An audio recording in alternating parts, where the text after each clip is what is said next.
Happy Tuesday, everybody. We have a lot to talk about from Big Brother 27 post-T or post-season T, but you know what I mean. Bravo television, news and gossip, other pop culture news. So grab a beverage. Hopefully you're wearing something very comfy. Don't forget to smash that like on your way in.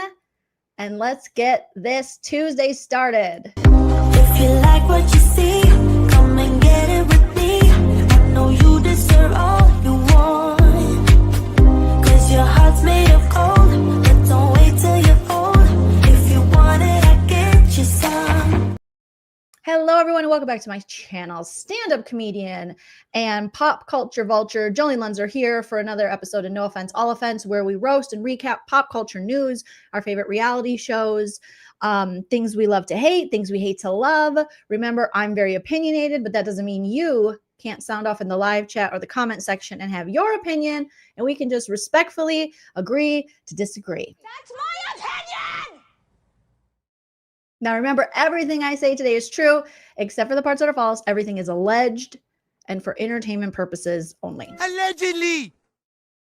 So welcome, welcome, welcome. How are you guys all doing? Let me know you're here. Smash that like, hit that subscribe if you haven't already. We are on our way to 48,000, headed to 50,000. That's my goal for 2025. We're so close. So share me with your friends, family, enemies, everything in between.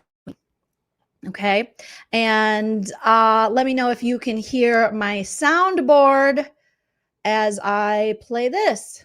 Allegedly. Give me a thumbs up if you can hear it, if it's working, and we can get this party started, you guys. Yes, I did just post a video. Thank you, Manny Renee.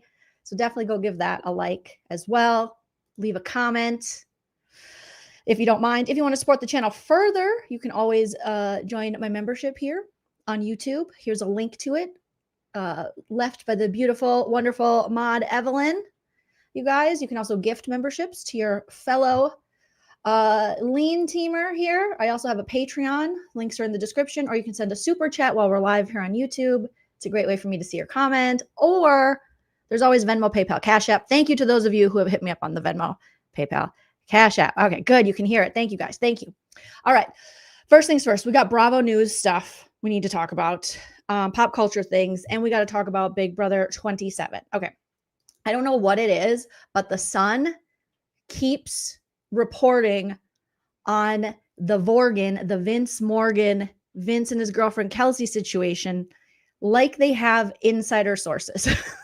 They put out yesterday, it was yesterday, yes. They put out a story, and I don't know what to believe, okay? Because I don't know. Do we trust? I mean, come on. Do we trust the Sun? Probably not. Sometimes maybe. Usually, no. But we're just going to roll with this and see what they have to say, because they're claiming that, because we know that Vince and Morgan have not spoken. We are now over 2 weeks out since the Big Brother 27 finale. And Vince hasn't done any interviews beside the interviews he did immediately after the finale, the press that they basically have to do. And then he just went off and he's living his life, but the paparazzi keep taking pictures of him. Okay. And being mostly the Sun, and keep reporting on it. Morgan has done some interviews with Sharon Tharp. She now has her Twitch channel. I think I linked her Twitch channel or her YouTube channel in the description if you want to check that out. But she has addressed that Vince hasn't spoken to her. So basically he's ghosting her. Now, she seems to be very, the way she speaks about it is very nicely. She's like, he needs time to process, and we'll see. But according to them, they haven't spoken. And according to the Sun, they're saying cold shoulder, Big Brother Vince is back with girlfriend Kelsey, and she forbids him from speaking to Morgan after their showmance. I don't have any phones now. Okay, let's see who their big source is. It's probably the unnamed source. Big Brother star Vince Panera Bread, the Lip, is now back with his longtime girlfriend Kelsey after she left him for his involvement with Morgan Pope. The Sun has learned. According to an insider, a big caveat for Kelsey rekindling with Vince, 34, is forbidding him from maintaining contact with Morgan, 33, outside of the Big Brother house. I don't have any phones Didn't now. Morgan turn 34 inside of the Big Brother house? Okay. So already maybe a little sketch, son. And as you can see, the pictures that they had previously posted right after the finale, days after, maybe even a day, where you can see Vince and his girlfriend of 7 years, Kelsey, estranged or current, they have not confirmed, walking around Calabasas. As the U.S. Sun first reported in September, Kelsey had officially decided she was done with Vinny the Panera Bread Lip Panaro. He was still while he was still in the middle of filming. However, photos that surfaced 2 days after the season 27 finale showed the couple running errands together. Remember, he was opening up his Wells Fargo checking account, allegedly, around his hometown of Los Angeles. At the time, an insider who knows the pair claimed that they were still hashing things out, which we all took as she's getting a cut of the $75K. Granted, after taxes, we're probably looking in the 50s, but hopefully Kelsey's going to get that shmoney, honey, get a little bit of coinage for the 7 years. Okay. I'm sure there are some Verizon, T-Mobile bills he owes her, allegedly. Okay. And I'm sure, you know, there's just some bills, you know, there's some things. Maybe she's going to get some gifts. We don't know, but that's what we're alleging over here. But not fully rekindled. So hashing it out, but not fully rekindled, the Sun is saying. And it appears that their time in person was a success, as they're now back together. So the Sun says it's official. They're back together. Yes. May hashtag free Kelsey. Okay. Free Kelsey. Thank you, Indiana girl Jules, for being a member for 52 months. Joleen, I've missed you. Life happened and I didn't follow Big Brother this season. I'm glad you are back to the Bravo world. Much needed laughs. Of course. I'm so happy to be back as well, because, you know, slowly but surely the BB27 cast is like, all right, we can move on soon. You know, the unnamed source is Vince. Cammy says, Sarah says, run, Morgan, run like the wind, Morgan. All right. So according to the Sun, Kelsey and Vince are completely back together 100%. The Sun is saying, they're reporting. He was able to explain his side of things while they were hashing things out right after the finale. And Kelsey, knowing him better than anyone, understood where he was coming from. Oh, that's unfortunate. He was coming from a place of having a boner. All right. They're still figuring out their future, but as of right now, yes, they are together. Boy. A source claimed. Who's the source? Could be Vince. Could be Kelsey. Could be Kelsey's cousin. Could be Morgan. It could be the Sun themselves. While they were able to work out their issues enough to get back together, it apparently didn't come without some fine print. So there was a contract. Kelsey's like, let me write some shit down, okay? Because here's some shit you're not going to do again. Disrespect me without a contract. Hopefully they had it notarized, signed, sealed, and delivered. So a big caveat on Kelsey's end was that he did not keep in contact with Morgan. So he has not spoken to her at all since the season ended. I mean, what do you guys think? Put in the comments in the live chat or in the comment section if you're on the replay crew. It would not surprise me if she was going to take him back, that she'd be like, you can't talk to the woman that you are professing your love for, allegedly, on the live feeds and having your cheat mans and such. All right. Which, unfortunately, we all know all too well that if that is the case, there will always be another Morgan. You know, hi, Bride, new sub here. Welcome. Hopefully you're having some fun and you like it. Yeah. Bride says, yep, I kind of thought she'd take him back. Oh, yes. Evelyn says, how many buckets of tears did Vince cry to Kelsey while pleading for her to take him back? I don't have any phones now. No, Vince turned on the tears and the emotional manipulation. But most likely, Kelsey, she's very used to the tears. being that she's been with him for 7 years and we only watched him for a summer. And we were like, holy shit, this guy is really emotionally manipulative. D. Klauser, thank you so much for becoming a member. Welcome to the Lean team. Thank you so much for your support. I appreciate that. So many tears. Yes, dreadful. So many tears. Okay. So let's see where the story continues. So Morgan has reached out, which doesn't surprise me. I believe Morgan would reach out to Vince, but he never got back to her. When the time is right, eventually he will. But he promised Kelsey he'd give some space between Morgan and himself, they spilled. This is their exclusive source that the Sun has. Back to reality. For days after Big Brother 27 finalists Vince, Morgan, and winner Ashley Hollis exited the Big Brother house, he remained MIA from the public. Despite still keeping quieter profile online, the U.S. Sun obtained photos of Vince while out with Kelsey that was taken 2 days after the finale. In Vince's first outing since coming in second on his season, he wore his signature beanie, Malibu brewing shirt. We saw the whole thing. He appeared solemn. I didn't think he appeared that solemn. I don't know what the Sun is seeing here, but they were smiling. They looked to be kidding around next to his Corolla. So I don't know why they keep saying that. As the two walked together, they didn't show any PDA. I remember seeing a little PDA.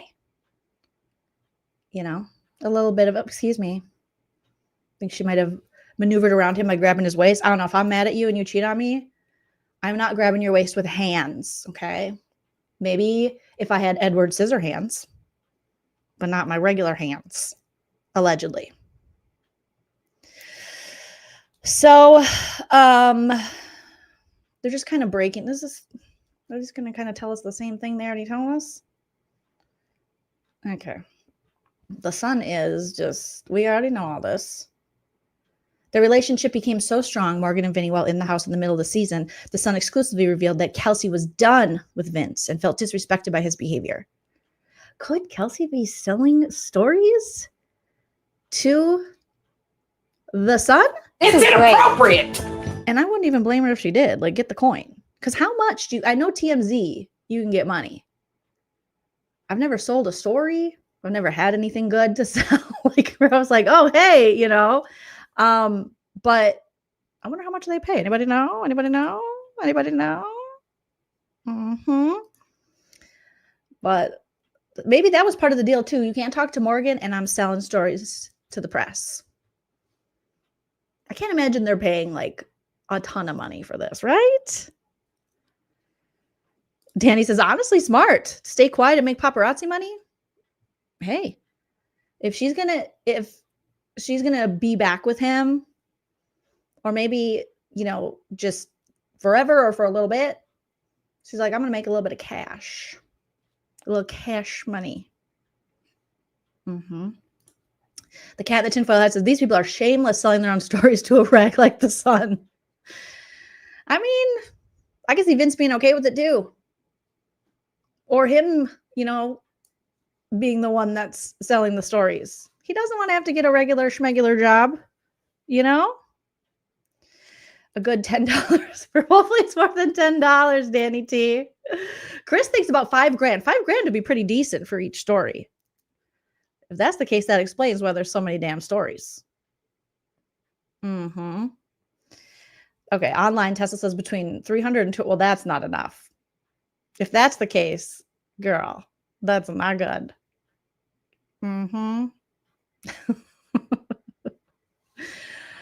Oh boy. So it kind of appears like maybe conspiracy theory here, but I don't think it would even have to be that much of a conspiracy to think that Vince and or Kelsey are selling their stories to the Sun at this time. Or maybe it's the cousin who spoke up on Instagram. I don't know. Allegedly. Lynn makes a great point. Yes, he's got to monetize his 5 minutes of fame any way he can since he's unemployed. Until another reality TV opportunity comes along. And it might for Vince. I mean, he is still pulling interest. You know, people, like Danny was saying, as much as I think it is a, you know, titty baby move not to speak on any of this, maybe that's, you know, that is leaving more intrigue, keeping people more interested. So Otter says, you're not believing it. In your opinion, you're like, it's not Vince with a girlfriend. You think it's like friend. Maybe it's, you know what? New theory. It's Vince's parents. Yes. Because they never got any rent from the dude. So they're like, we got to make some money. So Stan and Jan, shout out to Stan and Jan, you guys. Put your hearts in the chat for Stan and Jan. Stan and Jan are selling the stories. They're like, this dude, you know how much water this dude uses washing that hair and electricity? Every room's got a flat iron plugged in 24/7. So we are going to sell the stories. We are going to make the money.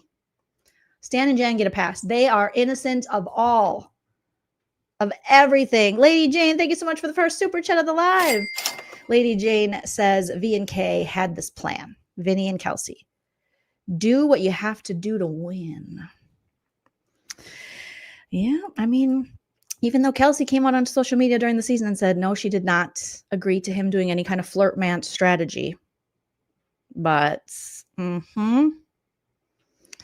So Brian says, Vince looks like he uses patchouli deodorant.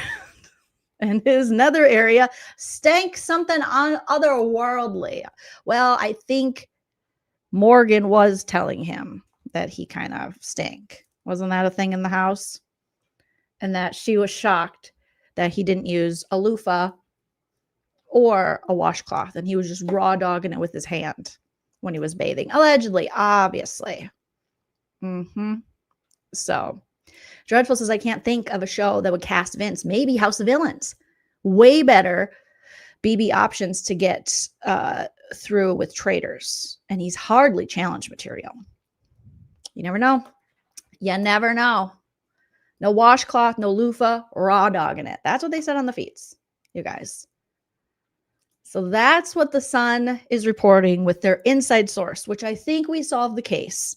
If it's not Kelsey and Vince, and if it's not the cousin, it's got to be Stan and Jan, and I can't blame them because they got to make some money. Vince was living with them for free. You know, they're trying to live out their wonderful golden years. All, you know, feeding him, keeping a roof over his head. That is not cheap. So Stan and Jan, get the money, keep selling the stories, and we'll see what the Sun posts next.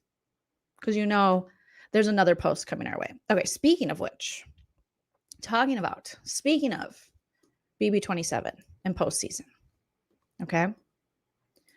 There is an update with Morgan and her love life, you guys. Oh, she thinks I'm too critical. That's another fault of hers. All right. Morgan has been seen and posting quite a bit with Paul. BB18, BB19, second place champion, Paul. I forget Paul's last name, but Dead Skull. I remember that was the screen name that Paul used. So Morgan's been posting little cute selfies before hanging out with Paul. All right. And we talked about this a little bit about Paul and Morgan. How many times can I say Paul? Okay. And they have been playing billiards, a little pool. And she posted this recently with Paul on the social medias, on the Twitter, because they'll never be X to me. And she says, if this was a veto comp, who do you think wins? At Dead Skull Tweets. And there's Morgan on the right and Paul on the left. Now, people are like, they are posting a lot. And if you look under her comments and things she posts, Paul comments a lot. Paul has even come to her, defense in the tweets, leaving people to believe what is going on. And a lot of people are thinking this couple makes sense. I think it does too. I don't know Paul's status. If Paul has a girlfriend, boyfriend, I don't know. But they would kind of make sense. Kind of, Mm-hmm. Janine says, thirsty? And some might say just friendship, but we know how these friendships work out. And Morgan isn't necessarily telling us the truth about her and Vince postseason. So, right, they could work. They could work. If this is a thing, I'd be like, great, awesome, good for you. That's fantastic. However, Morgan hit up her social media, or I should say Twitch, and responded to this because people were asking in the comments, like, what is going on? You and Paul have hung out multiple times. You're hanging out at bars, you're playing pool together. And Morgan said, Paul and I are friends. He's done. She said, calm down. Let me see what she said here. Let's just settle down. Paul and I are friends. He's done merch before. We're meeting about merch. She said, everyone calm down. We're just friends. He's done merch before. We're meeting about merch. Okay, let's just settle down. Just settle down. If you can touch the wall. They're meeting about merch. My question to you is, do you believe them? Because I don't. It's inappropriate. I think there's a little more to it. Merch? What merch? What? Jimmy's got merch on lock. Jimmy's selling his used dirty underpants. So it's over now. The merch is over. we would need to find out how long they hug, like May is saying. How long do they hug? Smash that like. Can we get 1,000 likes? Let's set that like goal. Tariq says Morgan and Paul could be kissing, and Morgan would say it's platonic because the time of day they did it at. Yeah, she'd be like, this is just what happens when you're out in the world and you fall on each other's lips. Platonic friends do this all the time. Sometimes your tongue falls in their mouth too, and that is totally platonic. Brian. That is a good question. Allie says, how long does a hug have to be for it to not be platonic? You okay, Dave? I think my dog heard someone outside. Dave, dog. That's a great question. We need to find the math on that and see what's going on. I think someone is at my door. So let's play a quick commercial break. Smash that like, and I will be right back. You guys, I need to make it so I can find my commercial break. Oh, you know what? Might have been another dog walking by. Let me just go check. All right, you guys. I'll be right back. Before I get too many followers, I just want you to know you're not gonna like it here. No. No, you might not stay around for long. And I know it. This could... Welcome to Goth Talk. I'm Cersei Nightshade. And I'm Azrael Abyss, Prince of Sorrow. Tonight, we're coming to you live from Suncoast High School. We're just down this hall. The pathetic day dwellers of the class of 1998 are celebrating the tawdry amusement known as the prom. Hey, it'll be great. We'll be awesome. We'll knock him dead, right? Right? Yeah. This is wrong. What? You. Doing my homework, it's wrong. Well, I was just trying to help. It's like I'm taking advantage of you or something. You're not taking advantage of me. The square of the hypotenuse of a right triangle is equal to the sums of the square of the other two sides, baby! It would be different if we were like... But now, you're just... You know... a friend or whatever. No time! There's never any time! I don't have time to study! I'll never get into Stanford! I'll let everyone down! I'm so confused! I can't... I'm so confused. All right. Thank you guys for the quick commercial break. Dave Dog is here with me. And it was definitely people walking by. Okay. He is vicious, ferocious. And he's like, you're not coming near my house. Heck no. All right. So we'll have to keep an eye on this Morgan and Paul thing, but they seem to be together quite a lot. And again, what can we trust if, you know, she's still not telling the truth about what happened with her and Vince inside the Big Brother house? So it's like, well, I don't know. Maybe it is merch. Maybe it's totally friendly, but also maybe it's areola to areola hugs. Okay. We don't know. And we'll have to get maybe eventually someone will do an interview with Morgan where they ask her, you know, what is the length of a platonic hug. So we will finally know the truth. And we can stop wondering. All right, speaking of wondering, you guys kind of saw a little preview. I think Zach and Lauren are together. Which, great, kids. Fantastic. It appears Zach's been posting about with him and Lauren. Okay, and I just feel like, oh, you got your whole life ahead of you, you know? You can settle later when you're older. But he's in New Orleans. We know she's from New Orleans. Looks like he's had a couple cocktails. And they are enjoying each other's company. All right. There he is at the airport. Very happy to have landed. Remember, he said, I mean, I'll be honest, it's creepy. He was creepy about Lauren. From the minute he met her, kind of like Riley, like, I'm going to marry her. Remember when he said Lauren was put in the game for him? I'm like, that's gross. She's a fan and she wanted to play the game. I don't think they just put her there for you, but okay. That's awesome. Thank you, Evelyn, for the super chat. Evelyn says, I'm liking Morgan and Paul. What would their couple name be? Oh, Maul. It would be Maul. M-A-U-L. It would be Maul. For sure, 100%. There's nothing better than Maul. Maul, you know. It would be Maul. And I think he would approve of that. So I think they would approve. But yeah, definitely Maul. So Zach is just here. They are doing acrobatics. Acrobatics. Is that how you say it? Okay. Here he is showing his gymnasties. Like, look at me. I can hang. And she was like, oh, okay. Hold my tampon. I'm going to do it too. And she's going to do it better because Lauren was better at the game than Zach. Look at, she's like, hey. And then, oh, this must be fun. Is this what kids are doing now on dates? No more premaritals? Just hanging from light post? Okay. All right. That looks pretty boring.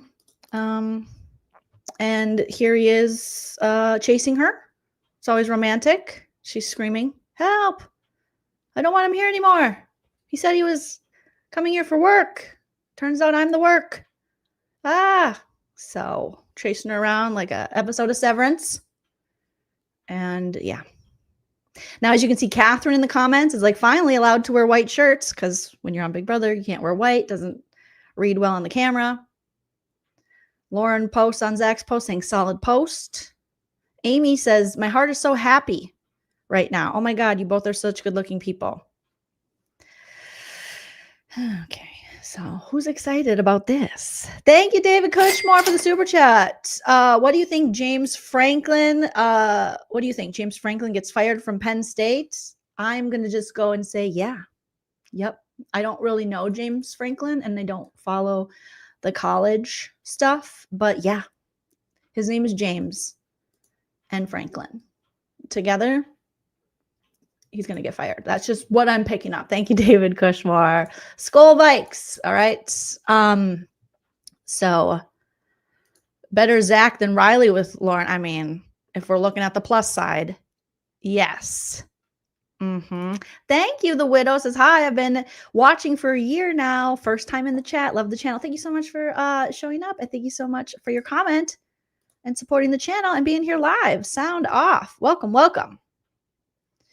I don't either, Mary. Mary, I got to give it up for you, Mary, because I, too, don't see the Zach attraction. Lauren never, I mean, she's very quiet, but she didn't strike me that she was really into him necessarily. Maybe they are, but I don't necessarily get it. He's kind of like a wet noodle. Is that what it would be? Would it be like a wet blanket, wet noodle? Just kind of, yeah, you know, not that fun. Fall is my thing. It is my thing. Yeah, like Miss Feminista saying, kind of creepy. Not my fave. Gives me the icky, the icky ickers. So, yes, Evelyn.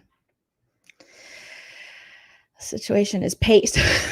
Drew says the word to describe them in the situation is paced. Yeah, it's kind of boring, but I thought I'd give you guys an update. Clearly he wants us to give an update. He seems pretty excited that they're hanging out. Yeah, like an egg with no salt. Otter says, in my opinion, physically good looking. Yes. Personally, I didn't see him much on the feeds. Yeah. Just, okay. Good luck to them. Good luck to them. Jimmy and Rachel have been reunited, you guys. And they put together a little tiki-taki. I will say, they have a nice little friendship, I guess. But do I understand Rachel's love for Jimmy?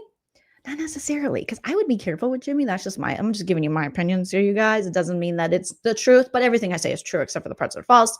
But I feel like, Jimmy, he's got the thirst. He's got the thirst. He's very thirsty, and I feel like you can't necessarily trust him because he's proven outside of this game that he likes to spill people's secrets and tea. So hopefully he doesn't do that to Rachel, but, great. Here they are together doing a little name a more iconic duo. I mean, they became friends like his last 5 days, right? I don't remember them. I remember her being really sad when he left, and I know they made a connection, but it wasn't that long. But they really like each other. So there he is, getting the Rachel social media love. We're back. Besties. Back. Did you miss us? Because we missed you. I feel like they're trying to make this friendship happen, and I'm not interested. Anybody else? Huh? Like, I didn't miss them. I'll be honest, I'm just going to tell you, when I watched it, I did not enjoy their times on the feeds necessarily. Rachel alone, Rachel with the judges, Rachel with Ashley, Rachel with Will, Rachel with Morgan, Rachel with Mickey, much more enjoyable, in my opinion. Yeah, it's like you can't make fetch happen. But I think they're going to try, and I don't blame Jimmy for wanting to befriend Rachel and get close to her because she's awesome. But she also has a lot of connections. Bruh. And that's where I'm like, right? There's just something. Mandy, I wanted to love Jimmy. Jimmy on paper, I'm like, oh, I love him. But Jimmy actually out in the real world, I'm like, he's a clout demon. Yes, Tariq. And it reads so blatant that I'm just thinking, no, let's not. He tried really hard. I just wouldn't trust him. I just would not trust him. There's going to be a time, and I don't know if it's today, I don't know if it's tomorrow, I don't know if it's next Tuesday, I don't know if it's in 2 years from next Wednesday, that they don't talk anymore because somehow he betrayed the trust. The little trust circle. He will have shared some information, something. Because we know Rachel is well connected. She worked in casting. She's well connected in the reality TV world. Jimmy said, he's not going back to work. I don't know if he plans to maybe in the new year, but not anytime soon. He quit that job and he was like, goodbye. So I bet I think I've even heard him say he wants other opportunities on TV. Ride those coattails. Yup. Poor Jim. You guys put your hearts in the chat for Jim. Jim says, Jimmy ruined my namesake and my chances of ever being cast. Not necessarily. No way. Because he's Jimmy, you're Jim. Change your name to James or JJ. Something. You got this, Jim. And we will back you. We will ride for you, Jim. Just something just reads so untrustworthy about Jimmy. So, did you catch Morgan's Twitch love? I didn't. What happened? Tell me everything, AK. I know she was live on Twitch earlier today. I missed it because I just don't get the Twitch notifications all the time. So, I'm sure somebody on Twitter got it. They usually get screen grabs. Danny says, people giving up actual careers for fame is an epidemic. There's a lot. I met a lot of stand-up comedians who were like, I was a doctor. And I'm like, what? I wish I was smart enough to be a doctor. I wouldn't be doing this. No, I do love telling jokes, but what? And part of me is like, you can't have both. You can't, that's not fair. She says, yes. She did say Vince is not reaching out to her. But the last Twitch I saw from Morgan, she seemed to be pretty understanding, which is how she tends to be with him. Very, very understanding. Tariq says, famous for Jimmy's a strong word. Very strong. So just be careful, Rachel. You're a lady in her 40s, just like me. So you can do what you want, and good luck. That's all I have to say about that is good luck, because I don't know. All right. I wanted to check this out. And I don't know if they were just clickbaiting me on this, but there's a little bit on the Secret Alliance podcast here, which is hosted by Rachel Riley and Jason Guy, Big Brother Legends, and they had Ashley on. And they said BB27 winner Ashley exposes Ava's secret hatred. Because I know that Rachel is loving Kelly now, but I don't know if Rachel is loving Ava. Which is interesting that she's okay with Kelly, because I feel like Kelly said worse, if not just as bad things as Ava, but maybe her and Kelly had a conversation. But let's just take a listen to a little bit of this and see if they actually get to what this Ava hate. These are priceless. It literally made me tear up, honestly. Can you guys hear that? Put a thumbs up in the chat if you can hear it. Well, I want to ask you a question about that. Let's deep dive into your finale speech, because I feel like that was what cemented you as the great player that you are. Like, how long did you think about that? And was it something that you had pre-planned throughout the season? Tell us a little bit about your finale speech. So once we made it to the top 3, that was when I started planning my. They already saw themselves in those final 2 cheers, and it's kind of a bad echo. Okay, let me mute myself and see if I'm going to mute myself. Let me know. I'm going to play it again, and you tell me if it's better. Okay. And through those pivot points, I was able to not only stay loyal to my alliance members and the people that I was aligned with, and I think that's also what helped me in the game, because as you saw, Vince did not do that. So I think being able to stay loyal to the people who were loyal to me, while also being able to, let go of emotional feelings. I know I did not play an emotional game, because if I did, I wouldn't have wanted to work with Mickey. At some points I wouldn't have wanted to work with Morgan, but I saw them as, I saw the strategicness of being attached to those people, because Morgan had a +1, and that was Vinny. Rachel and I were in a strong duo. So being able to, structure my game to have people around me rallying around me and not be able to make emotional decisions, only strictly making strategic moves, I think is what really got me through the game, and being able to realign myself. And as I said, turning enemies into allies.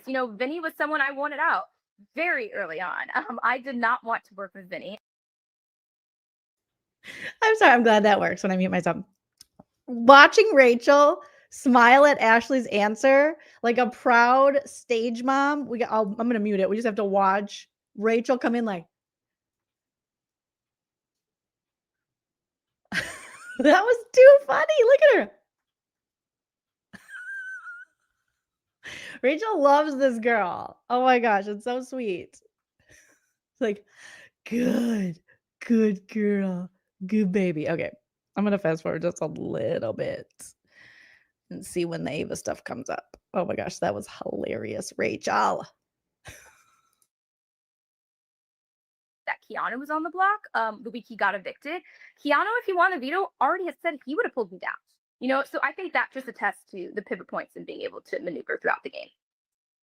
Absolutely. And so strategically, Ashley, I think you've already outlined some of the turning points in your game, but strategically making it from the jury point without myself, especially, how did you have to realign your gameplay and kind of configure it? And you lost Will really early on in jury as well. I lost Will very early on.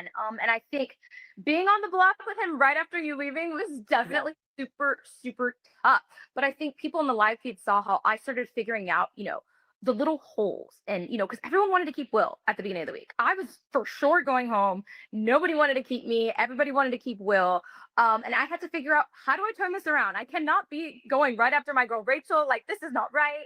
And I saw an opening. I saw, Will has an attachment to Ava. My attachment, my duo was Rachel, and now she's gone. I'm alone. I'm alone on this island. I'm by myself. I need allies. I need people. And I really sunk my teeth into that argument and then showed them, what are the weaknesses of keeping Will? Will is extremely likable. He's the most likable person in the house. Nobody's going to put him up again. And if they do put him up, it's going to be next to you. And you're going to go home next to Will. Will is going to be used as this, sword and this weapon in this game to send other people home. And you might be sitting next to them. And I think that really resonated with Will. I mean, that really resonated with Morgan and Vinny, especially. And I think for Keanu, I kind of, pivoted on, Rachel was someone you're close with. Rachel was someone I'm close with. Rachel wanted us to work together. I remember saying that, and he was like, yeah, I think she would. I think she would want us to work together. And I kind of just showed him, you don't have that many allies. Kelly's very close to Will. Kelly's attached to Will. So you keeping Will is elevating Kelly's game. And as you see it on Lauren's HOH, you were on the block, not Kelly. So has Lauren and Ava, their trio, but if Kelly also has Will's, she has half the house. How are you going to beat Kelly then at that point? You're on the block next to Kelly, you're now going home.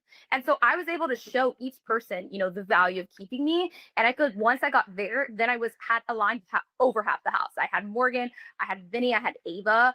And then I also had Keanu. And then that next week, I kind of played into Kelly. I don't have anyone, Kelly. I'm alone. You were gunning for me because of Rachel. Rachel's not here. Why gun for me now? And then she proposed the final two.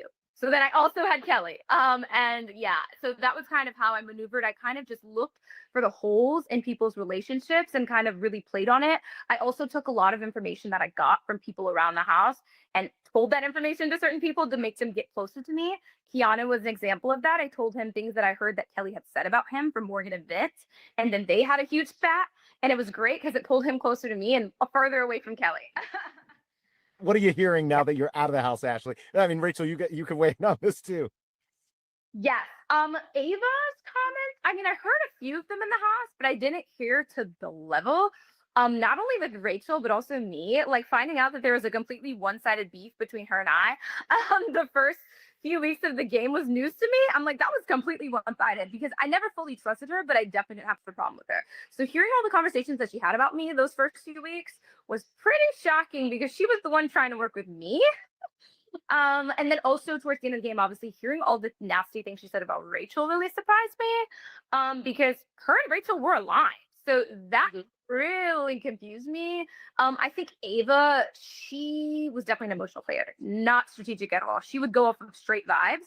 And so that's what made it hard to work with her at some points because she was just going off of vibes and auras about people and not necessarily the game. And it was hurting me because let's be real. Rachel would have gotten eliminated in White Locust had Ava just done what she should have done, which was pick Rachel in the beginning. You're supposed to pick your allies up front so your allies have the most time, and that way it'll trickle down to the people you don't want in this house. Instead, she picks Vinny, who she definitely had been gunning for weeks. So that confused me a lot. So those two things surprised me. And also hearing Mickey's interviews, I heard her say she was the only Black woman in the house. I was like,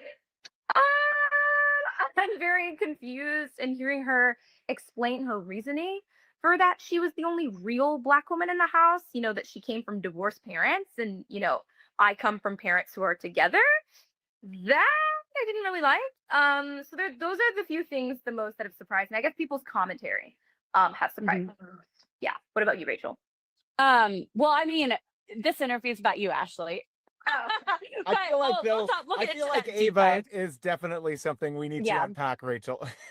Yeah, no, we have to unpack the Ava of it all. And I think it was that White Locust, but we could, I know we only have a few minutes with Ashley. So I wanted to know, Ashley, what was your favorite moment from this season? I feel like we had so many fun moments together and just. Okay, so Rachel's like, we'll get into that later. Hey, Dina the Explorer, good to see you. You guys, if you're not already subscribed, go subscribe to Dina the Explorer. She gives you a fun, funny Big Brother tea and other television shows, and I really enjoy her content. So if you're not already subscribed, subscribe. But Rachel, when is Rachel going to talk about the Ava of it all? She's like, we only have a few minutes, so let's just focus on you, Ashley. And I was really hoping that we would hear from Rachel And I don't know. I know she's done other interviews. I haven't watched all of them, but I'll have to check out all of the interviews and see what she has said. Because as we know, Ava she couldn't stop talking about Rachel on the live feeds. She couldn't stop trying to make, when Rachel pulled her into the food storage room, some kind of assault, and thank goodness that Ava is okay. Because according to her, she was straight up assaulted.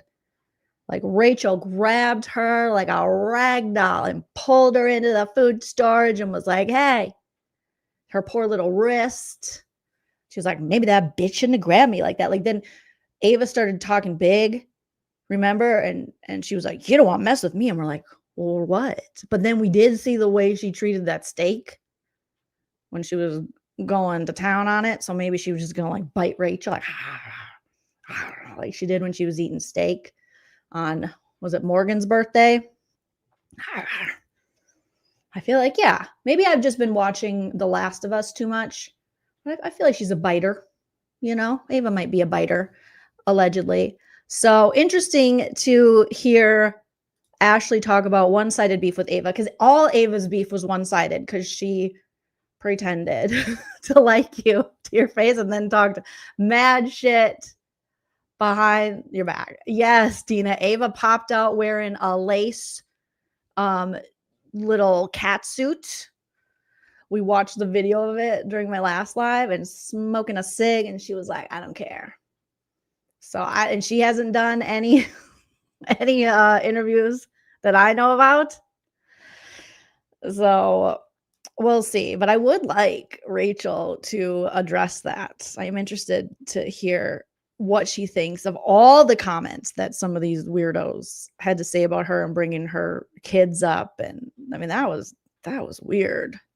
Or when Mickey told her that she shouldn't even be there, she should be home with her kids. I'm like, what in the 1945? What in the 50s housewife is going on here, Mickey? Mickey was acting like Rachel was so old. And like, she's like 5 years older than you, ma'am. Okay. Thank you, Mac, for the super sticker. I appreciate that. Thank you so much. So, oh my gosh. Oh, you think Ava's an ankle biter? Yeah. Could be. Dossier says Rachel has said she separates game from outside, so I don't think she's holding any grudges, which surprised me since she still holds a grudge against Franzel. That is true, but her and Franzel have like a deeper history. So, and I bet if like Ava or Kelly were still talking about her, she might hold a little bit of a grudge. But I think she's going to do a Todrick, and she will just never respond. Remember Todrick? He never responded after Celebrity Big Brother until he finally did an interview. I think it was like a year later. He did an interview with, I don't even remember who it was. And then it just got swept under the rug. And then he left the country. I think he lives in like the UK now or something. And no one could stay at his house ever again. None of the Big Brother players. And it was over. Right? It was weird. Mickey turned on Rachel overnight. It was weird. Well, that was like Mickey's game. Her and Ava, in that sense, they would just turn on people really quick.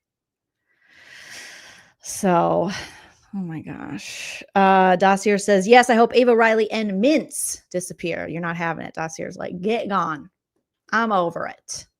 So, we'll see. We'll see if Rachel ever talks about it. We'll see if Ava does. Kelly's just back in South Dakota. Kelly was out here teaching us about Indigenous Day. She was just talking, and everyone's like, dang, I like this Kelly. She's sitting in South Dakota going, hey, here's where you can go support Indigenous people on this holiday.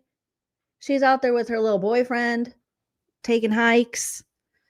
And yeah, so, but I don't see them doing any interviews other than that, other than just being on their own social media. So I'll keep my eyes peeled to see if they ever do any interviews or if we're even interested by then. We will see. All right, guys. I think Kelly played a character all season. Yeah, it's interesting. Tony says, put Vince on the challenge and put him in the hall brawl so he can cry after. Can you imagine Vince in the hall brawl? Oh my God. He'd lose his life. It'd be over. It'd be over. All right. So now let's transfer over into some other pop culture news. You guys, we got to talk about some things going on in the Bravo TV realm. All right. Obviously, we know Wendy Osefo. The big news is Dr. Wendy Osefo from the Real Housewives of Potomac. Her and her husband were arrested and indicted on fraud charges, claiming that they were robbed in April, I think 2024. Filed a police report. They were in Jamaica at the time with family. And on a trip, they claimed like $400 and some thousand allegedly in stolen goods. And then the police were like, let's take a look at this. And they found that the items that they alleged, many of the items they alleged were stolen, they actually returned, Wendy and Eddie did, and got a refund for, and then claimed them stolen and filed them through their insurance company. Eddie not only filed them through one insurance company, he filed them allegedly through multiple insurance companies. And then the same engagement wedding band that Wendy said was stolen in said robbery, she was seen wearing after the robbery on social media.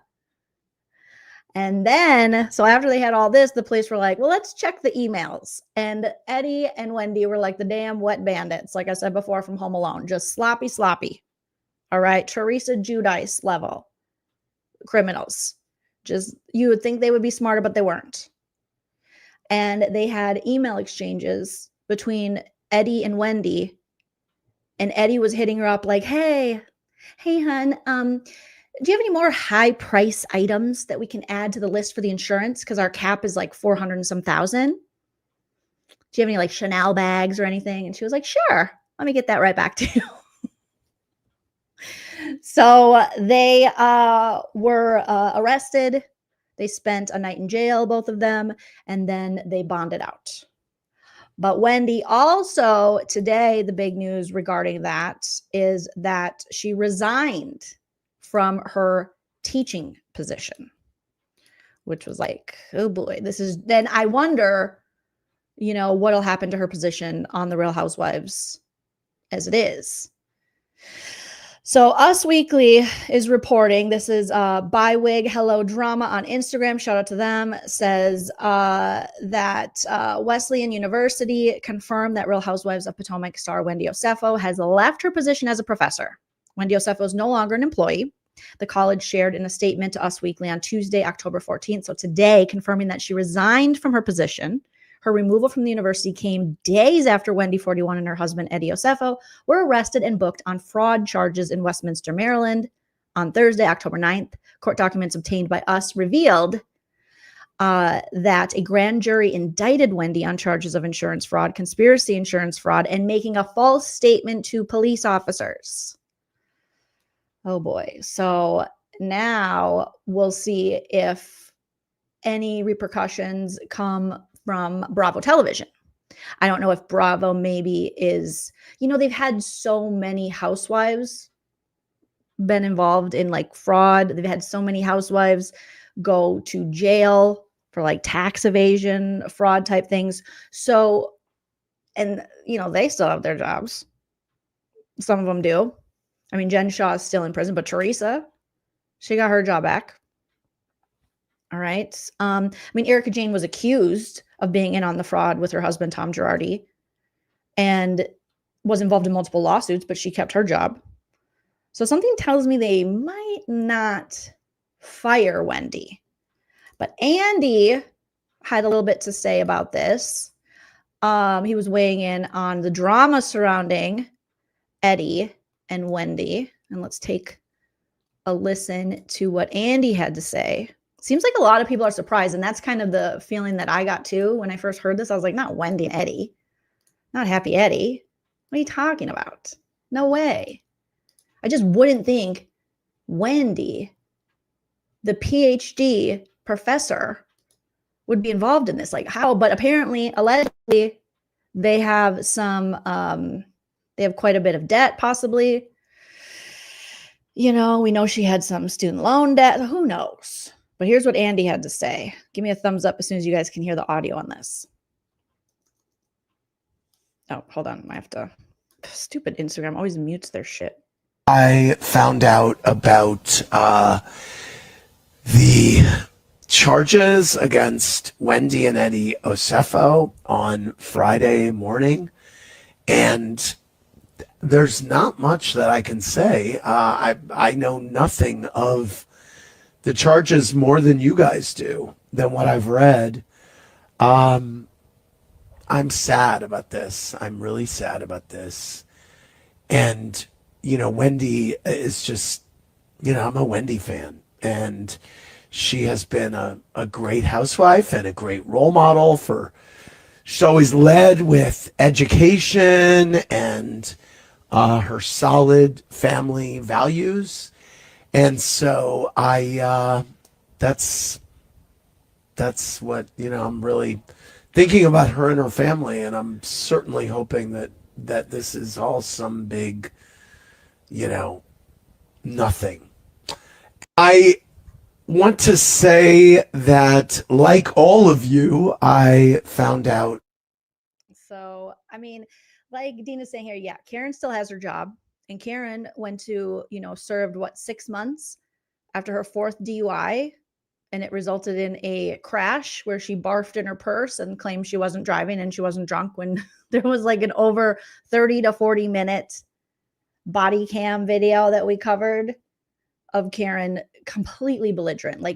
She's so lucky she didn't hurt someone, but 4 DUIs, that's insane. That's horrible.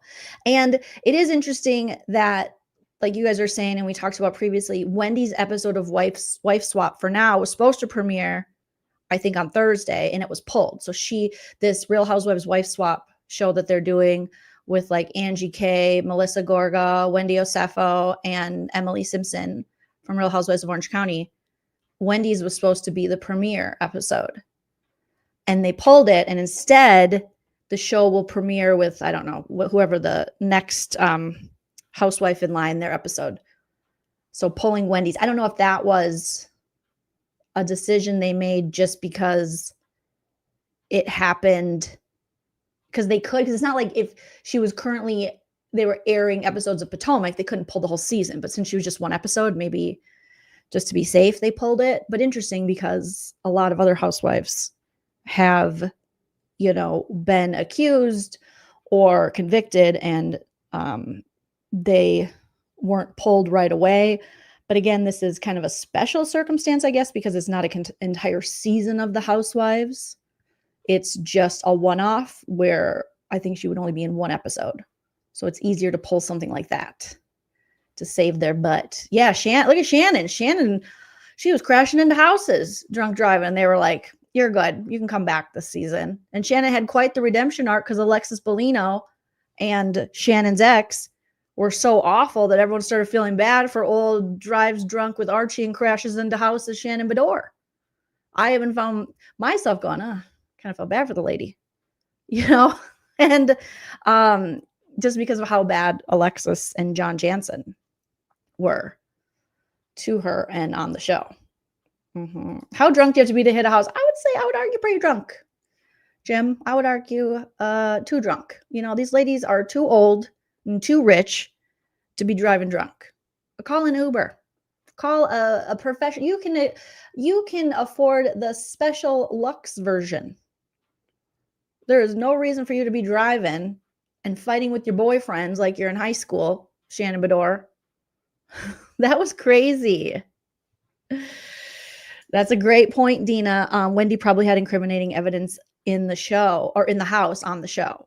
So they were going to be showing, that is a really good point, because they were going to be showing Wendy's home, obviously in the wife swap, because she would go to a random woman that they had chosen who was not a reality TV person, a normie, if you will, to her house, just like on wife swap, where 2 women would switch households and then they would run the households, for like a week or whatever.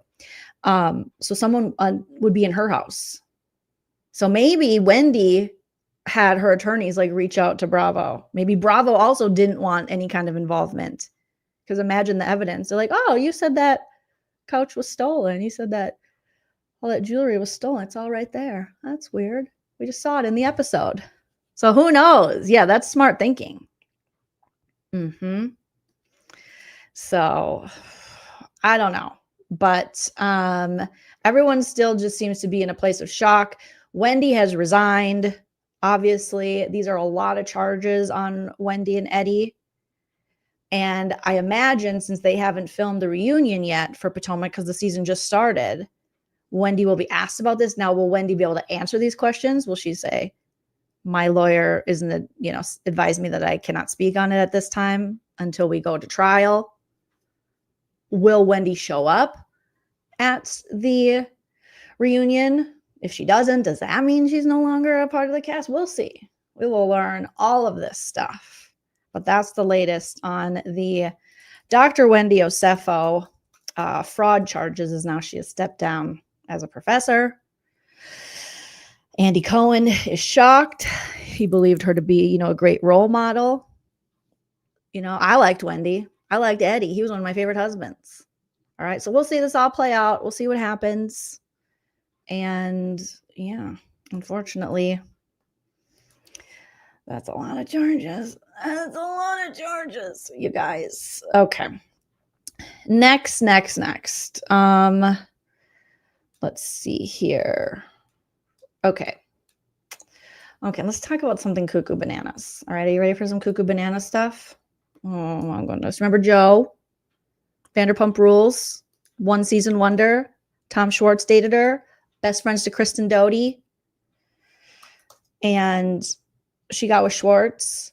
We had to watch a season of them, like tripping over each other, living in the same apartment.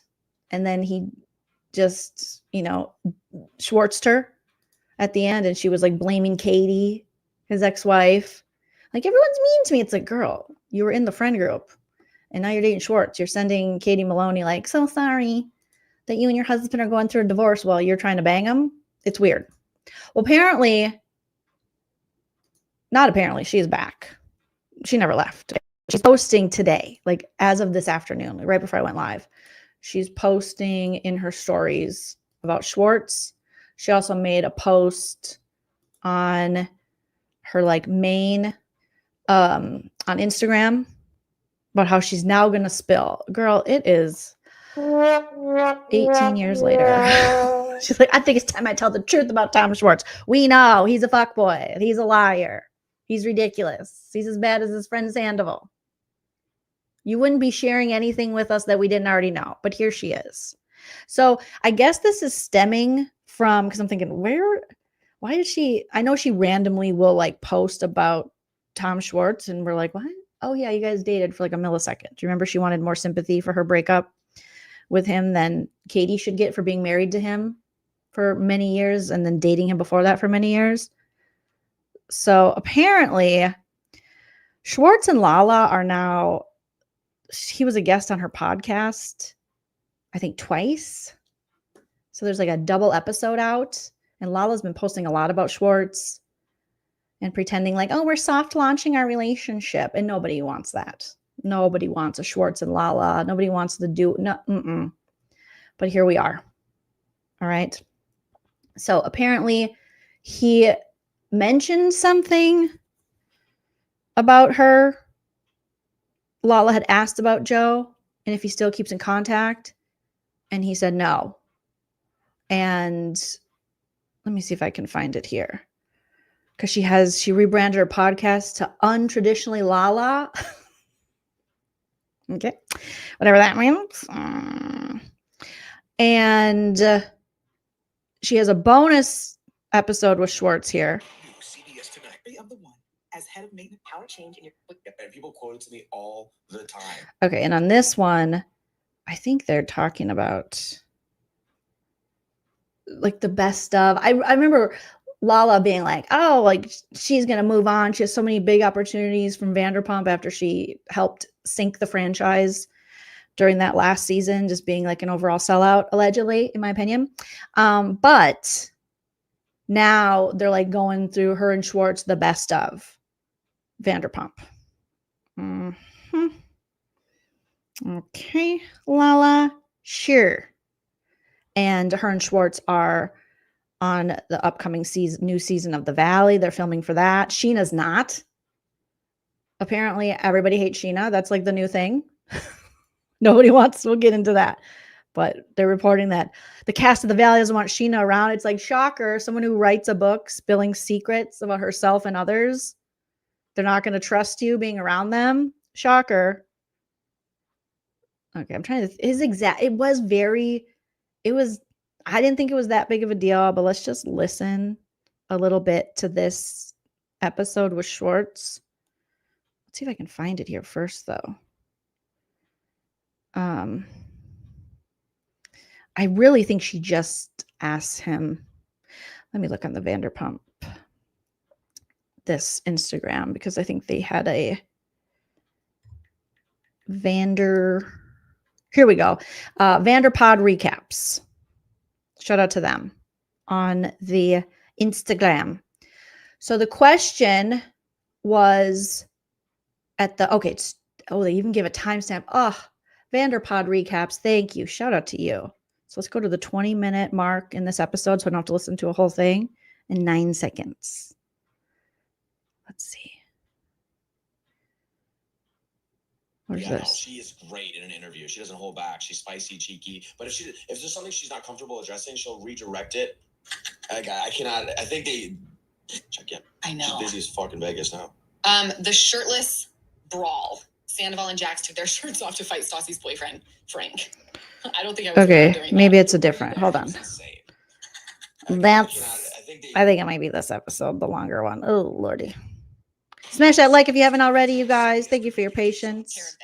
She rips open the back door and just goes, Easton, you're in big trouble. You feel it. No. Language and family and culture. When you say you're a girl's girl, you're a Swiftie, you put a target. You're not a fucking Swiftie. Yeah, no. Hey, I have a problem with this. Lala's like yelling about being a Swiftie or something.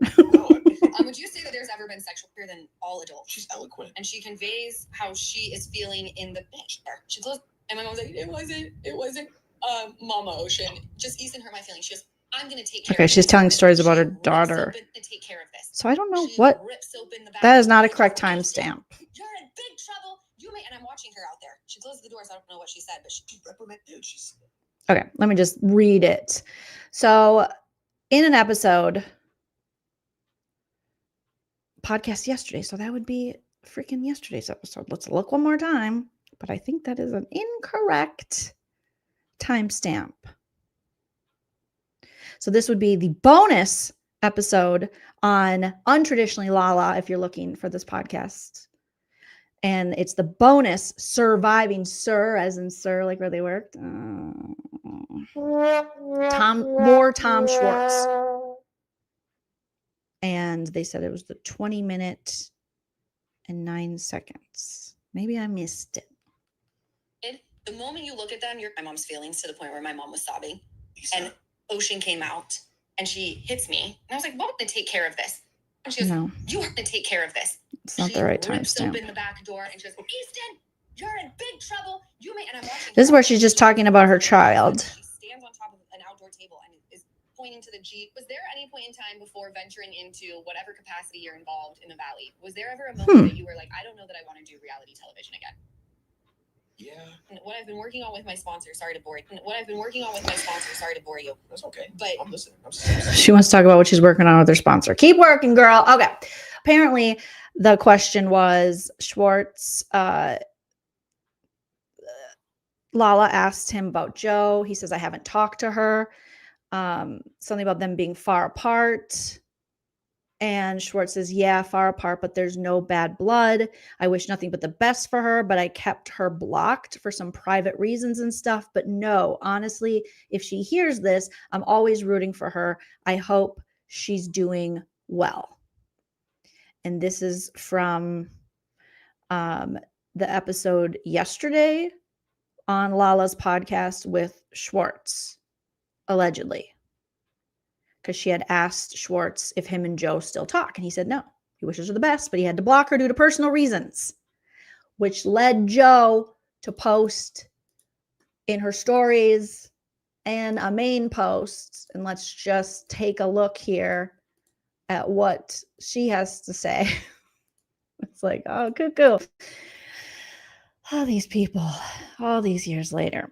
So here's Joe in her Instagram stories, and she has it captioned here. Look, any girlfriend wants to be there for her man, exclamation point, exclamation point, exclamation point, exclamation point. So I'm sick of this. I know everything in all caps. Everything's in all caps. I think he doesn't want me to spill secrets. Let's just take a listen. So irritating by the fact that like I'm consistently being told that I'm the one that was ruining or absolutely like at the end of the day, I was there helping Tom Schwartz's family. I was helping him reconnect with his father. I was picking up the phone calls for him to connect with his mother, and then also making sure that his sister could get a hold of him because he wouldn't pick up her phone calls. So that I was like, just give me a call and she would be able to then connect with him. So it's very bizarre to me that I'm the one that's getting blamed for some type of family situation. I don't know what's going on there, but I will tell you this, like, I was in the middle of everything. I know all the lies. I know everything. And at the end of the day, like, you kind of want to ask me the questions, kiddos, because, like, it's not, I mean, look at the pattern. Like, the Schwartzy is consistently a liar. And I just love the fact that everyone's just attacking me because I don't have a social Instagram that's, like, big. He lied to Katie multiple times. I'm not promoting that. I'm just saying, like, I'm sick of the DMs, you guys. Like, I did nothing wrong to this man. Nothing wrong to this man. Like, if anything, I was helpful for him. I was helpful literally for even Tom Sandoval. And also I was there for basically everybody. And I don't understand, like, why I'm consistently being the one that's like, oh yeah, Joe, she was just like a weirdo. Like, no, I was actually very normal. And I was also very, very kind. And I think that there's something to be said about people that date somebody and then they get like a little bit like bummed out when like the other person's like, I don't know if this is going to work, because I definitely could tell that like he wasn't going to be like, he didn't seem like he liked to date younger women. So it was kind of like a weird thing. And then, well, here we are. And also, like, at the end of the day, like, Lala was so nice to me. Everybody was so nice to me besides him. So also, I will say this too, like, it's very intriguing to me, the fact that like the two people that I was closest to, which is of course like Tom Schwartz and of course, you know, Chris and Jody, just like flat out like they just like move on to the next shiny object. I'm not kidding you guys. Like, I was best friends with Chris and Jody. This light is so annoying. I'm so sorry. I was best friends with Chris and Jody for years. Like, to this day, like, it still breaks my heart. But I don't think that she understands the fact that what friendship really does mean. It means, like, let's have a phone call and let's talk about it. Just, like, killed it. She was like, don't care. Move on to the next shiny object. Same thing with Tom Schwartz. Moved on to the next. You guys, I get it. I'm just a person that's very, very, very down to earth. And like, for me personally, like, I'm going to start talking about this because friendships matter and being in a relationship that's beautiful matters. And I'm in a really nice one right now. So. What? Did you guys follow that? Because I barely did. And I was searching through both episodes and I couldn't find the part where they talked about Joe. I was just searching the word Joe and could only find job and joke. So I don't know what triggered Joe to start talking about being blamed for his family. Maybe I didn't hear him make a statement about her and his family, but apparently Joe is in a very great relationship. Just what you do when you're in a great relationship is you talk about your ex from 2 years ago. You just obsess about them and you just tell everyone, I'm in a great relationship. It's kind of like, I have a boyfriend. He doesn't go here. He lives in another city or state or country, and he's very hot and famous, and you don't know him, and he loves me, and we're very happy. And they're like, what's his name? Justin what? Bieber? You dating Justin Bieber? He's actually in this country. Well, yeah. And yeah, well, he has a wife. Well, we're dating, so I don't know what to say. Just like, so apparently then she went to her, back to her Instagram because that wasn't enough. And she was like, I'm not done. It's not over. And she posted on her main, let's just pull this up here, about how she's going to start spilling it. She is done with this. All right. She's not protecting this man anymore. 2 years is long enough. Now I'm going to tell you everything. It's like I guarantee you're not going to tell us anything about Tom Schwartz that we don't already know or we haven't already like seen, ma'am. But okay. So she has what song? She has a song with it. What song is here with it? Oh, I think she edited it. Yeah. Because previously, I feel like she had a song with it, but I don't hear it. So now it's just one picture. Before she had 2 pictures and a song. And she had some, I don't even know what the song was. Yes. Well, did she edit this? I think so. But let's take a look at the current post on Instagram. And she said, what a feeling. This is an hour ago. I'm tired of being the vault for everyone else's secrets while getting blamed for the fallout. F you to those who fall asleep at night and know they hurt me again and again. Oh my God. Turns out loyalty gets you slapped, not thanked. Okay. Okay. I am, yeah.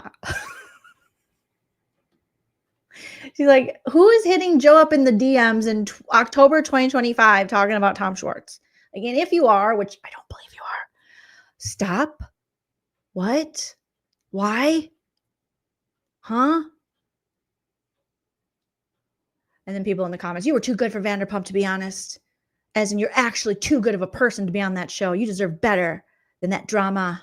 The fact that people will spend a good amount of time letting you live in their brain enough to hurt you says so much more about them than it will. No, she is bringing this up. What is going on? Huh? No. Who? So she's got secrets, Tom Schwartz. So now might be the time to finally go through with the RO. I don't know. Yeah, Joe has a boyfriend. They're very happy, like Sandy's saying. It's George Glass, and she loves him. She hugs him, and she just doesn't even care about Schwartz. Yet somehow she's listening to a podcast where I can't even find the quote from the podcast. She's a far better detective than I when it comes to Tom Schwartz, because I can't find it. And she's somehow offended and says, I don't have a big enough social media following, so people don't believe me. I think people don't believe you because you've just proven yourself to be kind of unbelievable. But, you know, good luck, Joe. Good luck. There's really not much more to say about it other than, what? Why now? Well, you could argue because she has always been talking about it. So now is always the time because she's always still talking about it. Oh my gosh. How much is Joe's cameo? I don't know. And I don't even want to look it up. Just good luck, Joe. Okay. Good luck, ma'am. Now she wants to have a little bit of like, he lied to Katie. I think Katie knows. I think she's well aware. Okay. So speaking of Scheana Shay, kind of, and the Valley, Scheana has now said, oh, I do not want to be on the Valley. She had Alex Baskin-Robbins on. I haven't even watched the whole episode, but I watched the clip of her saying, did I want to be on the Valley? And he's like, no.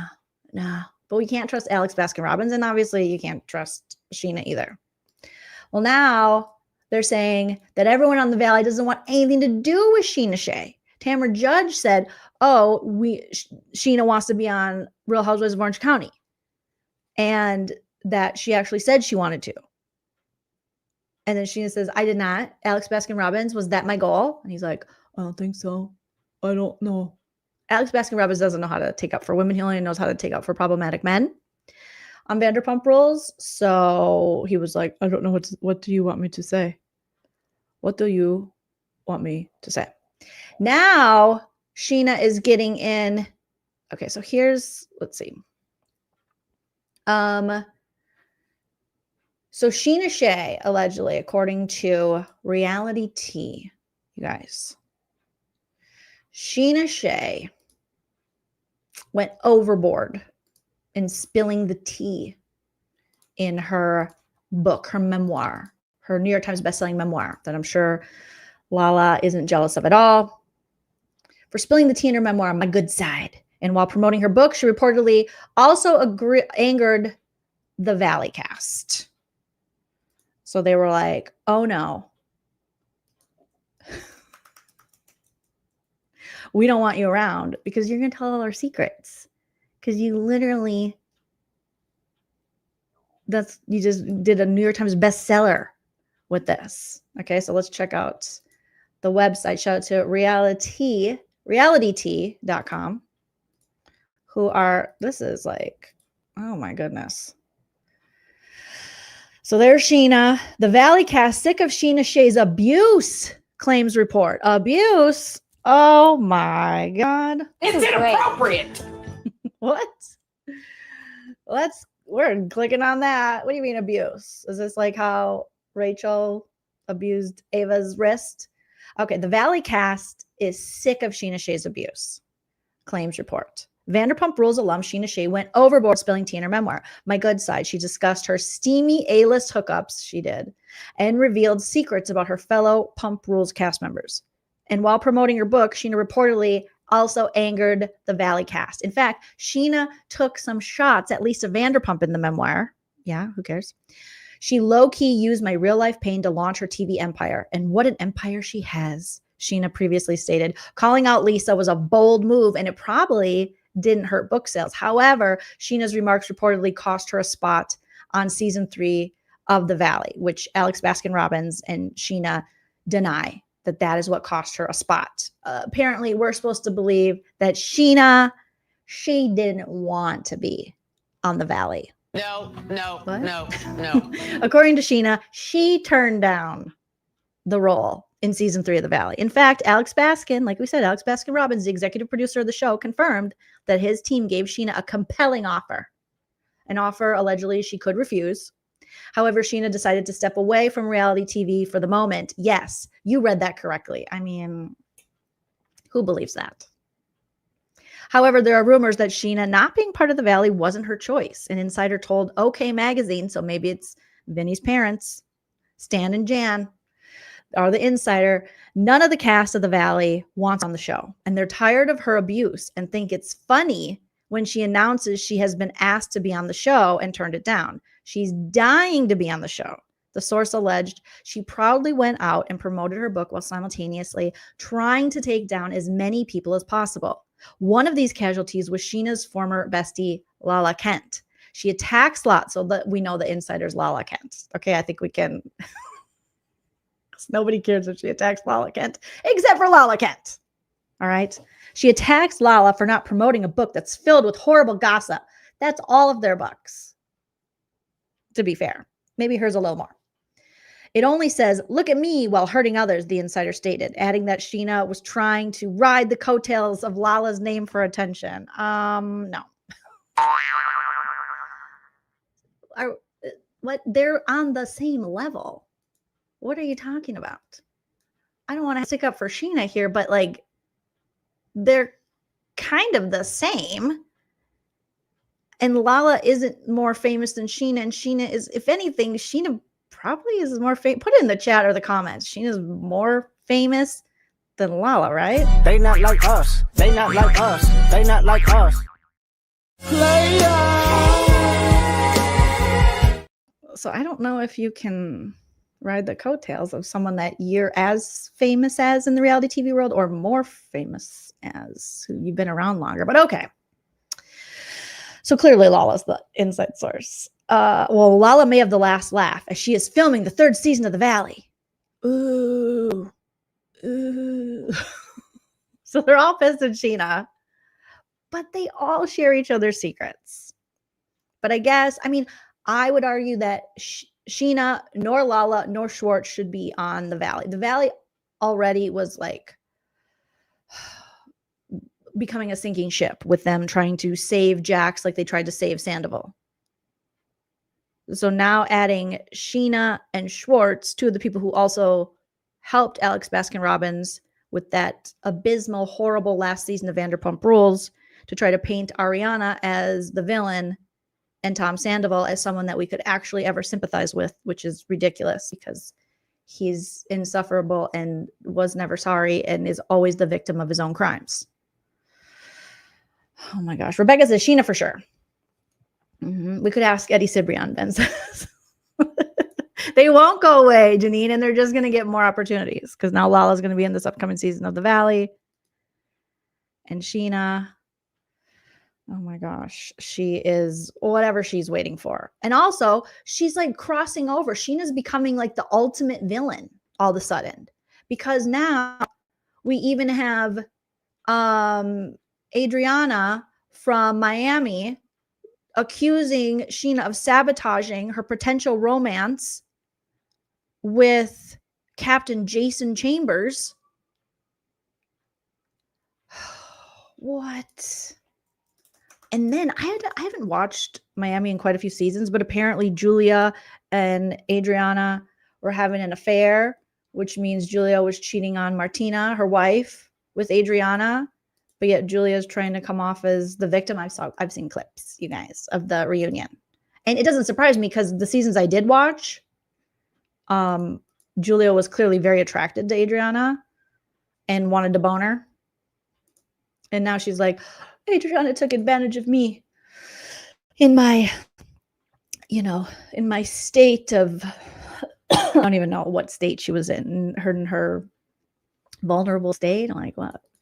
How was she vulnerable? Nothing happened. You did it. Sorry, I had to cough. Hopefully I didn't cough into the mic. And now there's rumors like, is Martina Navratilova, is she divorcing Julia over the Real Housewives of Miami hookup with Adriana and alleged affairs? Oh, man. And meanwhile, we thought for a while she was just, feeding the chickens on the farm. And really, she's out there, getting it on with her friend that she clearly had a crush on. Okay. Oh my God, Olivia called off her engagement. She just had her bridal shower. Southern Charm, Olivia Flowers, and Alex Williams call off their engagement. I just saw this big to-do of a bridal shower. Well, hopefully it's for the best. Good luck, girl. Oh boy. That's crazy. Well, it's not that crazy. Let's be real. All right. Now that has gotten buried in the stories here. Let's see if we can find it. Also, Katie is coming forward. You guys remember Katie from Real Housewives of Potomac and saying that she banged Ashley Darby. Oh, there's just so much. So much is happening. Okay, here we go. Scheana Shay leaks texts with Captain Jason Chambers after Adriana accuses her of sabotaging their potential romance. So Scheana Shay is clapping back at Adriana's claims regarding her supposed involvement in her relationship with Captain Jason Chambers. After Adriana appeared on the September episode of Watch What Happens Live, where she said she was not looking forward to seeing 40-year-old Vanderpump Rules alum at BravoCon because she'd created a problem between her and Jason, Scheana shared her reaction on her podcast and leaked text messages sent. So yeah, I mean, Sheena's leaking all this stuff. It's not going to make you a ton of friends. I mean, all these Bravo celebrities and they kind of do that, but Scheana seems to be doing it in excess and also on a New York Times best-selling book. So people might pause at her being around. But Tamara said she doesn't want to see her. Adriana said she doesn't want to see her. Now she's fighting with Lala. The cast of The Valley allegedly is on the outs with Scheana. It looks like Sheena's friendship with Lala, she learned a lot. Like how to lose friends and alienate people with your own thirst for money, success, and lack of self-awareness. Allegedly. Obviously. It's just messy, messy. So Scheana showed her text messages. She said, I had to go back in my text messages from 2 BravoCons ago, Scheana explained. on the October 10th episode of Shenanigans. Then, after her co-host couldn't remember if the Real Housewives of Miami star's name is Adriana or Adriana, I don't even know how to say it half the time. Scheana said that after going back through her old messages to see exactly what she said to Jason, she found that it wasn't much of anything. I always come with receipts. And all I said to him was, wow, you were a hot topic tonight, LOL. And then he was like, wait, what do you mean? And I said, Adriana and Ashley, haha.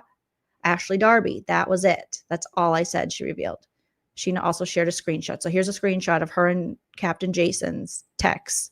Why is Scheana texting all these people? She's got locations on all on people.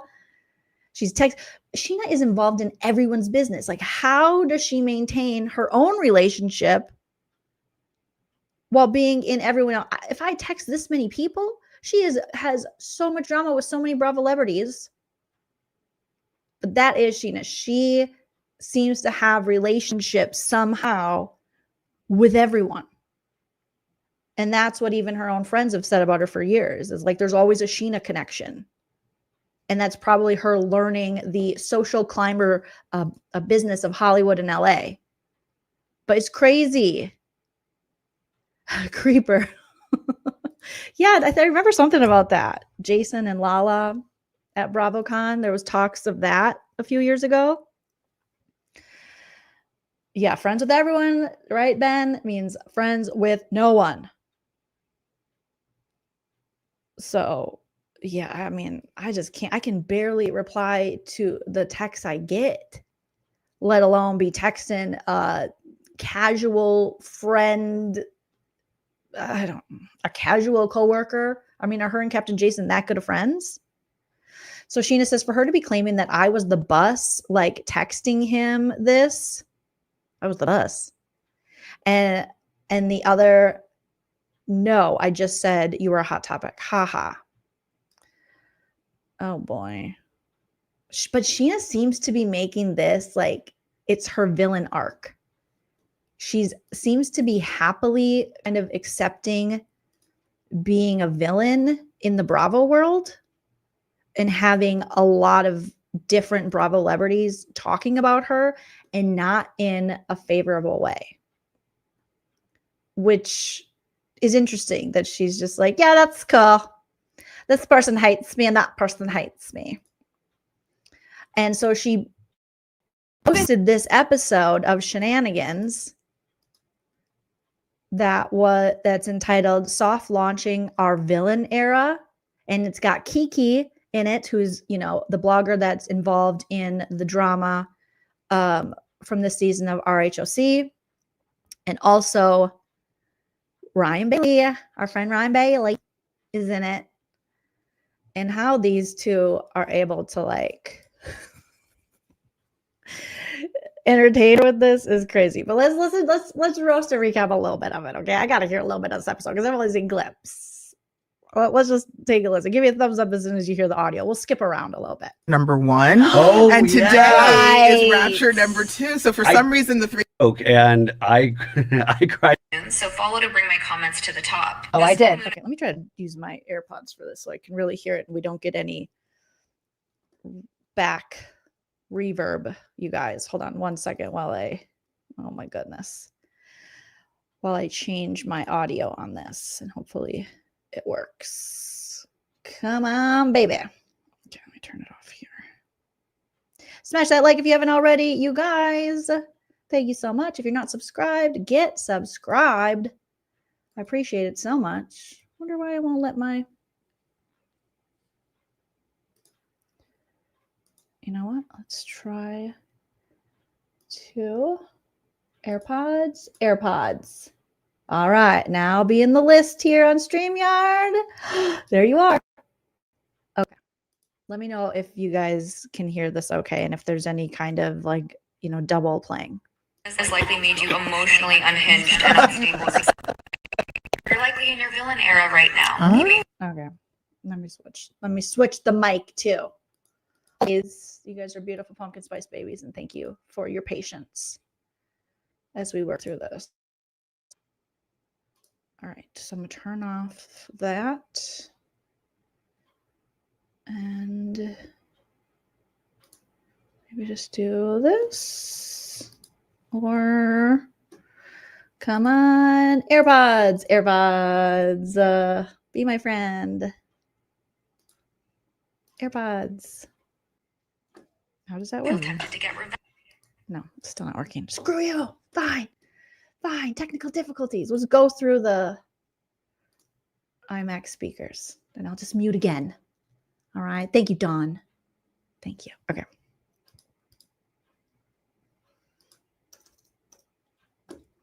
It's just me, my friend Christy, and Maddie. Oh, okay. So she sent this video. It's this girl, Amy Demure, on Instagram. Oh, did he? He doesn't seem like he's a helmet a little bigger. It does look a little bigger.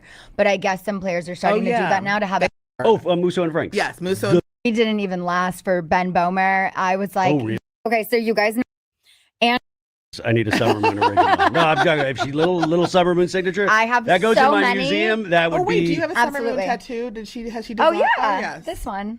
She drew that. See, I'm not going to do the tattoo, but if I could get a dry, these would be big at BravoCon. I'm telling you, Summer Moon originals. We'll give you a Summer Moon original. I'll have her sign it. I love it. Sadly, I'm not joking. Yeah, and then when we announce the baby name here, I'll have her write the baby's name on it.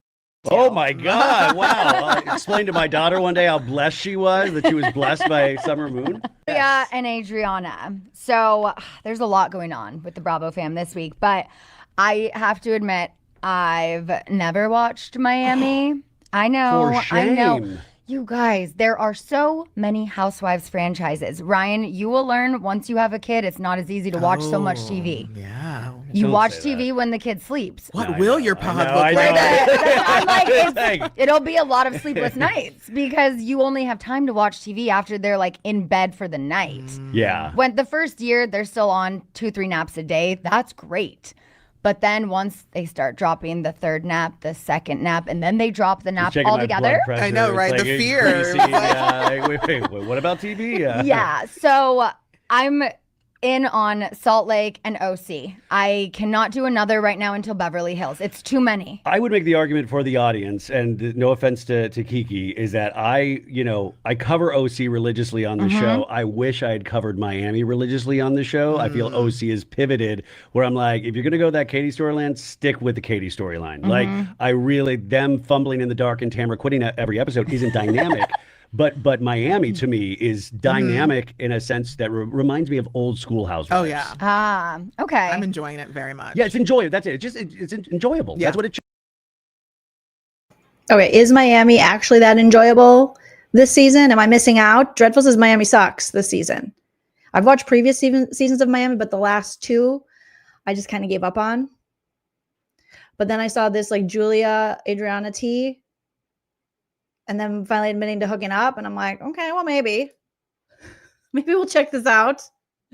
Evelyn says, I love Miami. Dreadful says it was mediocre at best. So I don't know. It was off air for a while, right? And then was it rebooted or was it some of the OGs and then some new? They brought Mix. back, mix. Like Larsa came back, Right. and Adriana came back, Marisol, Alexia. So it's Adriana, not Adriana. I think it's, I don't know. I don't hear know. it It both goes ways. back. Okay, good. Because Come after you. so at I'm glad that BravoCon. at least you watch the show and you don't even know her fucking name, okay? No, I'm bad with names, Scheana. I'm so bad. I just. So I go back in my text from 2 years ago to see what exactly I said to Captain Jason, just because I think everyone should know I always come with receipts. They like learn it. So I go back in my text and all I said to him was, wow, you were a hot topic tonight, LOL. And then he was like, wait, what do you mean? And I said, Adriana, because I didn't know her name. And I spelled it like A-U-D. I said, and Ashley, haha, like Ashley Darby. Yeah. That was it. That was all I said. So for her to be claiming that I was in the bus, like texting him this, that, and the other, no, I just said you were a hot topic tonight, haha. And then he was like, oh, should we go to the bar that we were at last night for drinks? Like, da-da-da. That was our conversation. That Scheana is just, she gives pick me so much because that's such pick me vibes to like sell out ladies that were talking about him. To be like, haha, you're a hot topic, so I have a reason to text you and talk to you. And haha, these ladies like you, haha. Like it's, girl, we're 40 now. We gotta do better because we're 40. I've got all the screenshots. I'll That post Captain them if Jason needed. got you in a lot of trouble at Captain BravoCon. Cootie? Yeah. By the way, BravoCon last time with Captain Jason, it was just like every panel, like ladies talking about how much they wanted Captain Jason. Yeah, and at the time, I was trying to set him up with one of my friends. Which one? Well, Lala, first of all, but then it moved on to Ashley Darby because I knew she was genuinely interested in him, and I did make that connection work, and they danced the night together. I've got it on video. They did. Oh, okay. Wow, you have that on video? I do have it on video. Dang, Why have we never seen this video? I know. Yeah. You know what? I did post it, but no one was probably paying attention to who was on the dance floor. By the way, you guys did this great clip where you talked about you want to do the We Are the World Christmas thing with the Bravo celebrities. Sorry, screw Bravo. Just take flipping recorders to BravoCon. You guys corner Bravo celebrities. Just have them sing a line into a recorder and put it together yourself and edit. Like I was thinking about that for the last month. I was like, you could just pull people. I mean, it's not going to sound like the best audio quality, but you can fidget with it. Yeah, I do think that's a good idea. Yeah, just be like, because everybody's going to be partying and stuff. They'll be in a good mood. Yeah. And then just see what comes with it. Yeah. Okay, not now. But back to the Miami girls. So The We Are the World. What? Actually singing that? No, thank you.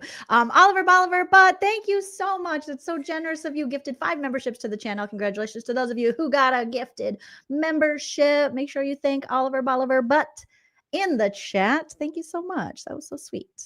I saw this reunion clip of Julia revealing that she and Adriana, whatever, had slept together.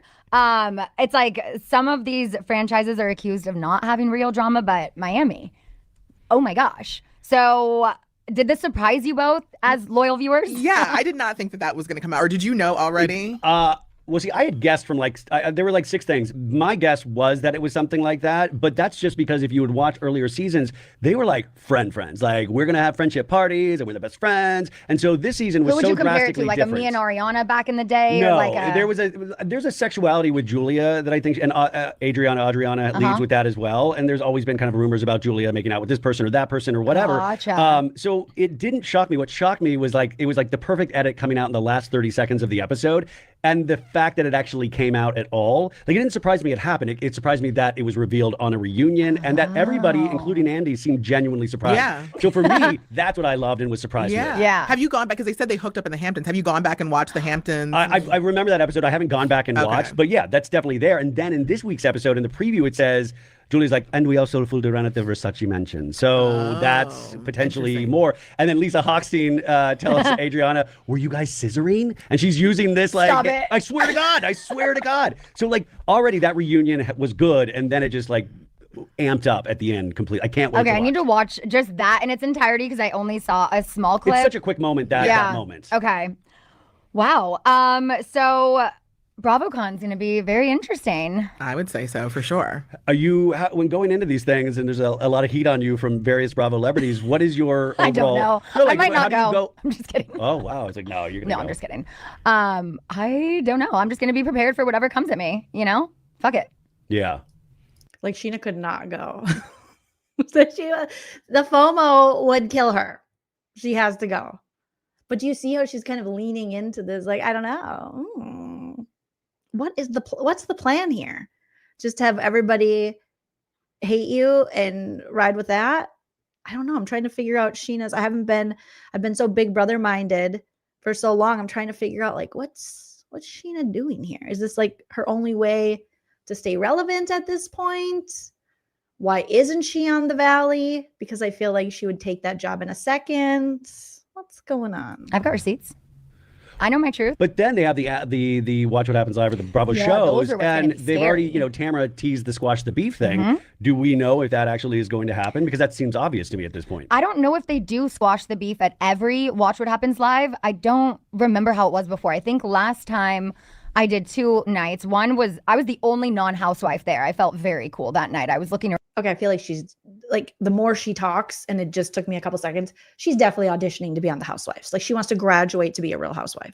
So as much as she says she doesn't want to be on Orange County, and people are saying, no, she said she wanted to be in Orange County and she was pissed when they filmed in San Diego because she's like, I live right across the street. And when I lived there, when doing Vanderpump, you guys would never film there.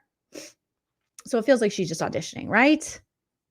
That's what it feels like. I'm like, there's no other non-housewives. It was this like Showgirls, Watch What Happens Live. But I don't know if they did squash the beef there.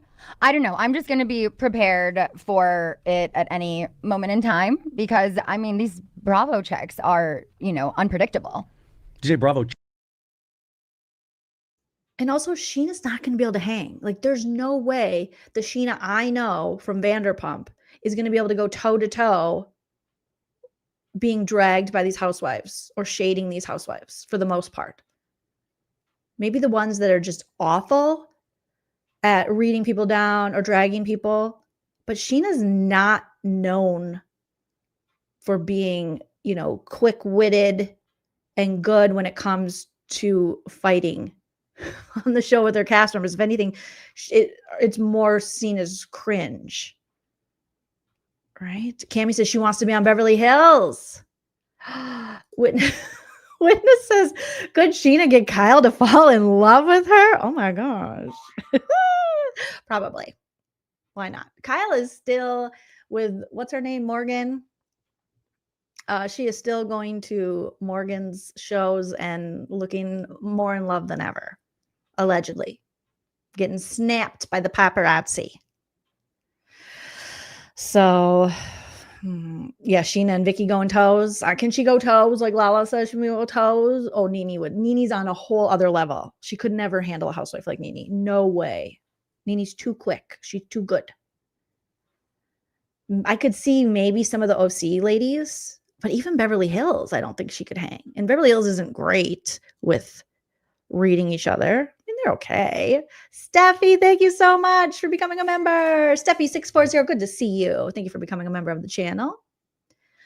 So let's keep listening. Checks or Bravo, The Bravo chicks? chicks. And I was like, Bravo. well, the pay is up and down, I would imagine. Yeah. Bravo girlies. What are our thoughts on Salt Lake right now?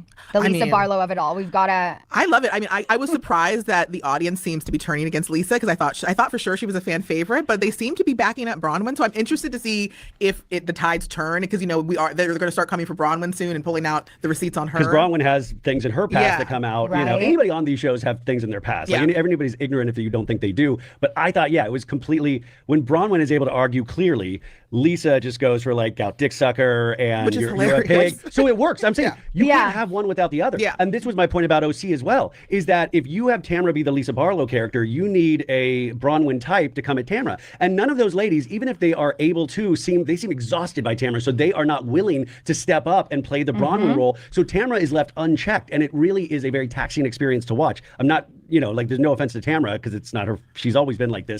But Lisa, at least you have Bronwyn. So to me, that's when those scenes really pop off. And Lisa seems actually flustered and on the ropes. But I do love Lisa Barlow. I just never agree with, her actions. That's not how I would be. But she's undeniable and she's an essential part of Salt Lake. Well, no, because there's a certain. Lisa Barlow is like the Donald Trump of the Real Housewives of Salt Lake City. She just diverts. She just spouts out shit like, you clout dick sucker. And you're just like, what? She's something. All right. And this season of Salt Lake City has been very interesting thus far. I'm going to stop playing Scheana's podcast because, shout out to them, but we can talk about this on our own. I thought she was going to say more about people that she's having beef with, but I feel like she's just kind of doing a Bravo recap show. Okay. Yeah, I don't care. She's talking about how she met Brock. No offense, all offense, but I don't really care. Lisa's unhinged. Speaking of Salt Lake City, we do have a new episode tonight, and I did not yet recap last week. So let's talk a little bit about the Real Housewives of Salt Lake City, season 6. Was it episode 2? Was it episode 3? Or is episode 3 tonight? No, it's episode. I gotta look here. I'm already confused. Getting back into the swing of this, you guys, after having Big Brother brain for so long. Okay, so let's see what episode is airing tonight. The Real Housewives of Salt Lake City. Oops. They had an episode that's probably already airing, you guys. I don't know why I'm doing my little list voice. Okay, so it was episode 4. Holy shit. It was episode 4. So tonight is episode 5. Okay, episode 4. Season 6, episode 4. The Real Housewives of Salt Lake City, season 6, episode 4. Lisa's explosive clarity comes to a surprising end, leading to a potential breakthrough for Bronwyn and Lisa. Whitney encourages Brittany to put her relationship with Jared on hold to focus on her daughter. Mary checks her church's renovations. Okay. So we go back into Lisa's luncheon where she is showing all her lawsuits and that they're dismissed because she says they're dismissed. And there was, Whitney last episode, in episode 3, she walked away and she was like, she's triggering me. And this episode, we come back into that, and it seems like they get to a place where Lisa is a little calmer, and she's talking about how she was hurt by Angie K. She's like, I love you, Angie K. You're so great. And it hurts me when we go back and forth, because her and Angie K go at each other so hard. And they just really go for the jugular with each other. So she's like, I really care about you. And then there's Whitney and Bronwyn, and I don't super care about that. So she kind of makes amends. She tries to make amends with Angie K, and they agree that, okay, we won't talk shit about each other anymore, which we know is not going to last. And then when it comes to Bronwyn and Whitney, she's not showing the same kind of love she showed Angie K. She's just kind of like, and there's you two. And yeah. And I just don't want beef with you guys necessarily, but do I love you? Not really. So they end her little luncheon, and then we have Heather showing up to Angie K's beauty salon. That, the big point of contention was Angie was like, I own 7 or something of these. And Lisa's like, you own 2.5 or 3.5 or 1.5. And she's like, no, I don't. They're franchised. You don't understand how business is. And Lisa's like, whatever. You have to use credit cards. You're lame.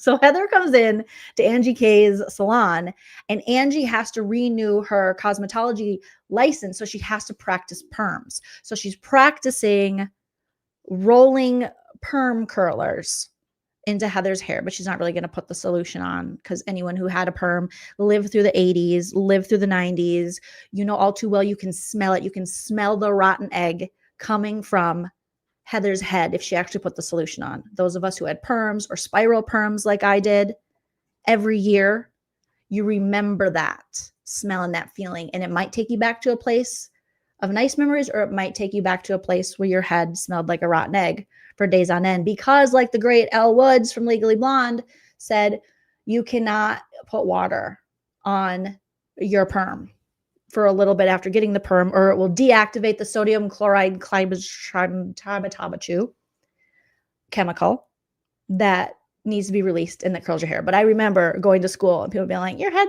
smells. Yes. Well, beauty is pain and beauty is smelly. All right. So there you go. Oh, Keanu deep dive tomorrow. Good to know. Thank you so much. Appreciate that. I'll definitely be tuning into that.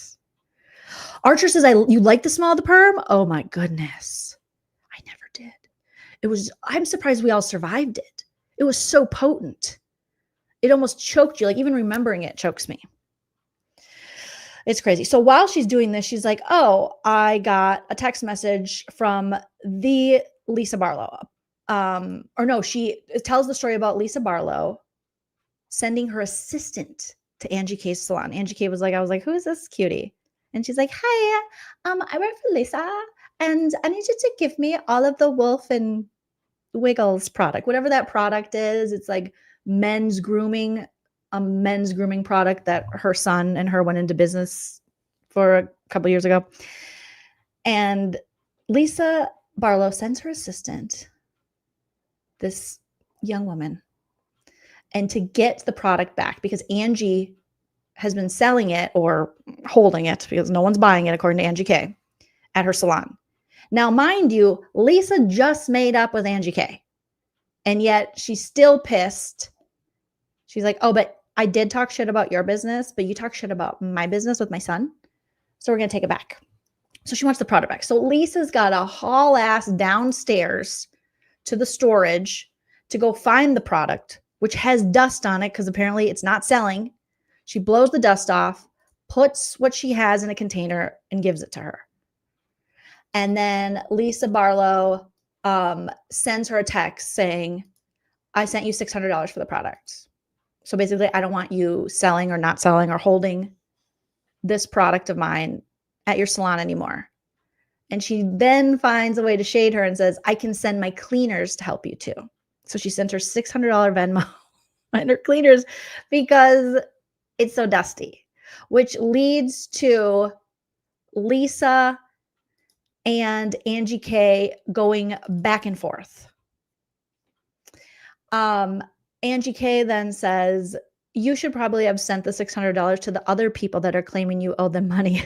I didn't say you owed me any money. And my salon is not dusty. Your products are, though, because they've been sitting here for 2 months? 2 years. Angie K, she'll get you. Like, can you imagine? Scheana couldn't even go toes with Angie K. Angie K's like, yeah, you should be paying them people back that have lawsuits against you. Also, BTW, your products are dusty, not my salon, because they've been sitting here for 2 years because no one's buying your cheap ass shit. Oh my gosh. And then, Lisa Barlow can't be bested. So she replies back, well, at least I don't have to borrow money to take vacations and pay it back after using a card I should have never used to begin with. What that means, I don't know. So Angie's like, I can't have a credit card now? Like, what are you implying? Using a card I should have never used to begin with? Why? Is it not hers? Is she claiming she's doing credit card fraud? Is she just shaming her for not having cash to pay for her trip? What is going on? Meanwhile, Lisa Barlow is being accused of using some guy's credit card or something. So people put, you got to get your miles. You got to get your points. You got to build your credit. People put things on credit and then pay it back. But she's saying, oh no, you are using your card to borrow money to take vacations, but then saying she pays it back. What? It just didn't. Remember when they shamed Monica Kelly Kelsis for having chimed? Did they? I don't even remember that. They do so much shaming of each other. I can't even remember all the things they shame each other for. So Heather's sitting there with perm curlers in her hair like, oh my God. She kind of takes up for Lisa because we know Heather. She likes to suck the asses of Jen Shaw, Lisa Barlow, sometimes Meredith. We're just like, that's enough, Heather. You don't need to be doing all that. And Angie Key's like, are you, what? No, you have no idea. And I got to say, on this fight, I'm Team Angie K. I think Angie's hilarious when she talks about, Lisa Barlow, and she comes for Lisa Barlow, because Lisa Barlow will come really dirty and then get mad when people respond. So, and with Whitney, she comes at her, but Whitney gets like, and they don't take her seriously. But with Angie K is just like, Angie K will just go off on you. And now Lisa admitting that it does affect her, because she obviously respects her friendship and respects Angie K more than she does Whitney, which is no surprise. That's, she does, because she's disliked Whitney longer than she ever was friends with her. So we have that. So despite them making up in the luncheon, they're right back to hating on each other and each other's businesses. Right after they just had the conversation, like, hey, let's women supporting women. They're like, screw you. Now they're hating on each other's finances and businesses. Another fantastic scene in this episode was Brittany and Whitney at the nursery, like for flower or for plants. They're looking at plants. And again, we have Brittany talking about Jared Osmond, that nerd bomber. And they were engaged and they broke off their engagement because their kids were like, oh, you shouldn't be together, because they're a hot mess of a relationship. And Brittany's like, so we're not seeing each other because my kids were mad. And her daughters, I don't know if it's one or both now, are estranged from her. When your kids are like, hey, mom, pay attention to me and not your weird boyfriend you keep breaking up with, and are not talking to her, you would think she'd be doing anything to repair that relationship. And that was Whitney's point. Her having had experience with being estranged from both of her parents at certain times in her life. She's like, you need your mom. Like, you need to show your daughters that you're there for them and that you will put them before. They should always come first. When Whitney was saying that, you could tell Brittany's like, okay, but like not always. And Whitney's like, no, They should always come first. And Brittany just stood there. Yeah, I know. Yeah. But like always? Yes, always. So Whitney like basically makes her promise to at least do it for 30 days. Don't have any contact with Jared and see if that improves your relationship with your daughter. And you can tell Brittany is not going to do this. She's not going to last 30 seconds. She's already thinking about banging him and then breaking up with him, which is really sad for her daughters, that you need someone you're barely friends with, being Whitney, you're basically just coworkers with, to be like, hey, put your children first. And Brittany's like, yeah, but like, what about my boyfriend? No, your daughters. And I think Brittany even made some rebuttal or trying to make a point going, well, I already stopped talking to Jared for a while and she still isn't talking to me. And Whitney said, well, give it more time. It's your daughter. Yeah. But you could tell that Brittany was mad that she even had to do that.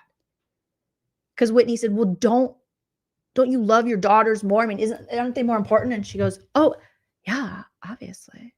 But you could tell she didn't really mean it. You know, Evelyn says that was sad. Brittany had to be told to put her kids first. Yes, she's still in prison. B. Nicole, Jen Shaw is still in prison. Yes. Dreadful says, Brittany's the worst. I can't even for a second entertain that behavior. It's insane. I really feel bad for her daughters. But you can just tell she's just like, okay, but like, Jared, not forever.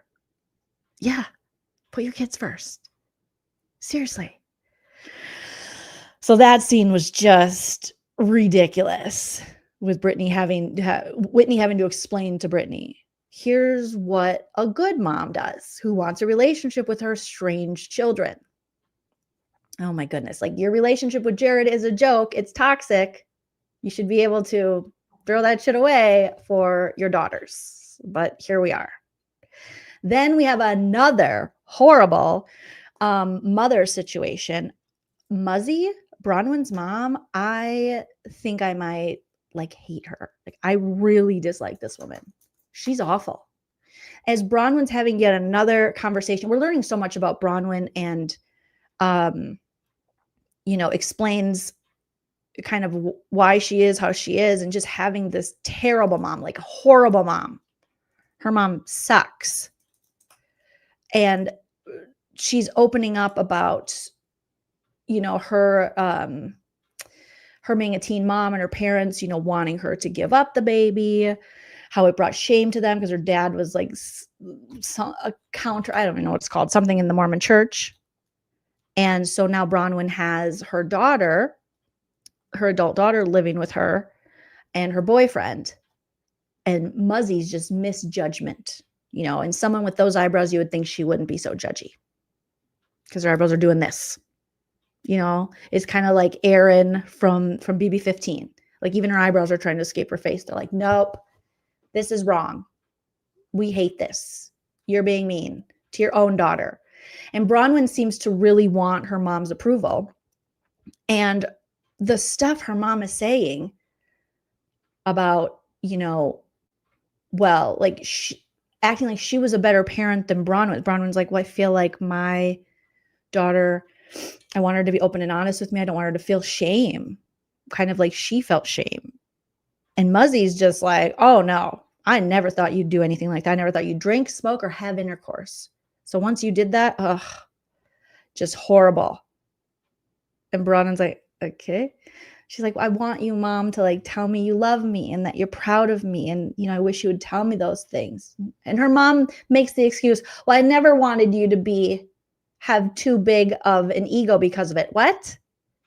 She's basically telling Bronwyn, I didn't give you words of affirmation and love and tell you I was proud of you. And still I don't tell you I'm proud of you because I put you down to keep you humble. Life will keep people humble enough. They don't need their parents' verbal abuse or jealousy or whatever it is, or own narcissism to hold them back further. You should want to say nice things to your children. There is something wrong with you if you think it's better to be judgmental and shitty with your daughter who's clearly open up to you and longing for your love and acceptance and respect, and instead you want to shut her down and go, well, I don't want you to get too cocky. I don't want you to get a big ego. Ma'am, I right then I was like, I hate this woman. Like, I despise her. She's so toxic, and I feel bad for anyone who has a mom like this. This is horrible. It's just disgusting. This woman is gross. Yes, and right as this muzzy woman is living with Bronwyn, she can't give Bronwyn any credit. Bronwyn didn't create this life. She just married Todd. She just married cranky Todd. Bronwyn didn't do a good job raising her daughter because Bronwyn went to work and dropped her daughter off at daycare. But guess what the daycare was? Her own mom, Muzzy. That's what she calls her. I don't know what her real name is. Was the daycare. And she said, well, you would just drop her off. And I didn't know if you were going to come back. What do you mean? She came back after her shift and got her daughter. But she's trying to make it seem like Bronwyn abandoned her daughter with her in her daycare. Or maybe it's like, don't you run a daycare? Or maybe she's mad because she got the family discount on daycare. But the fact that Bronwyn was like, I would have made it work. If I couldn't bring my daughter to your daycare, if I had to pay for a regular daycare, I would have got another job to be. What are you talking about? This woman just finds every reason to kick her and put her own daughter down. And for what? Your daughter is so kind to you despite you treating her like shit, and is allowing you to live in her house. You're not all by yourself as your husband is in a memory care facility dealing with dementia. Like, this chick needs a wake-up call, because that is so abusive. The way her mom is such a dick. The fact that Bronwyn got out of that family dynamic and is loving to her own daughter and seems to be kind of trying to break those patterns, those very toxic patterns that her mom and dad set, is amazing. She must have done some therapy or something. Because I don't know if I would have survived a mother like that. My mom was like the opposite. My mom gave me too much confidence. I went out in the world thinking, oh my God, I'm the shit. And then life was like, but are you? But I'd rather it that way than my own mom deny me of like love and support. That's horrible. Right? And I've said these are the episodes when we could benefit from a little time with our emotional support Nana. I don't even know if Nana's watching this season. I'll have to ask her and get her to join us. Yes, Evelyn says Bronwyn should have rented her mother an apartment, in my opinion. I think so too. I think that would have been a very healthy boundary, but it feels like Bronwyn is still in that point of wanting the acceptance and validation from her mom. I think she thinks her mom will change. I think she thinks she'll eventually do something that'll wake her mom up. And little does Bronwyn realize it has nothing to do with her. Her mom is just a hater. She's a jealous, weird hater. And she just doesn't have that motherly instinct to be supportive to her daughter. And she gets something out of putting her down more than she gets out of loving her and giving her kudos. You know? So it's just so sad.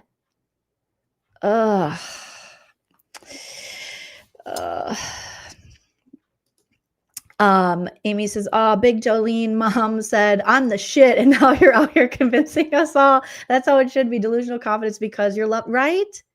To go out into the world and try your best. Because like I said, the world will knock you down enough. You do not need your parents to do that for you.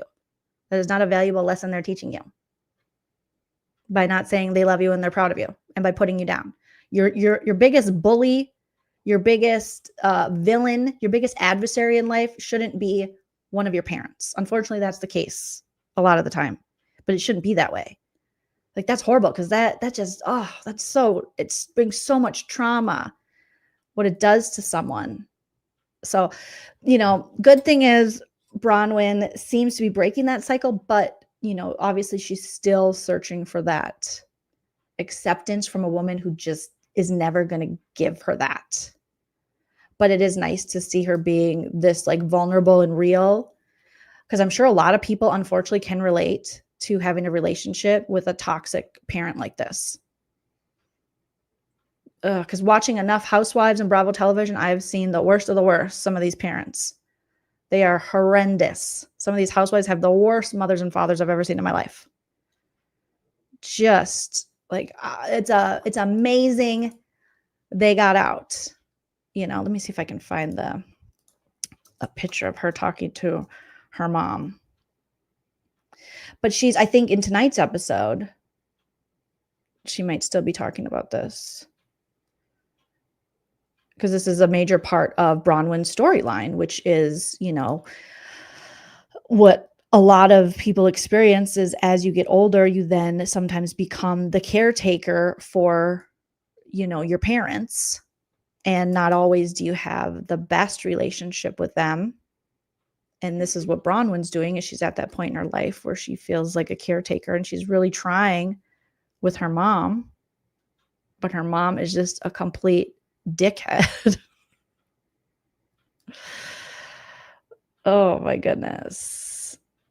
When she told her that she didn't want to show her, give her love or say she was proud of her because she didn't want her head to be too big, I'm like, oh my God, that is crazy. So this is Bronwyn's mom living in Bronwyn's house, eating Bronwyn's food, and going, well, you were a shitty mom, and look how you turned out. Ugh. It's horrible. Steffi says, very true. I love that my kids make every decision, then tell me after the fact, and they are confident, even if I don't love their choice, right? Just being supportive. Janine says her mother took away her worth, or took her worth away, but Bronwyn was able to survive. She's a survivor. The more I hear from this lady, the more I think Bronwyn is a damn survivor. She's becoming my hero to escape repeating the patterns of this lady. It's crazy.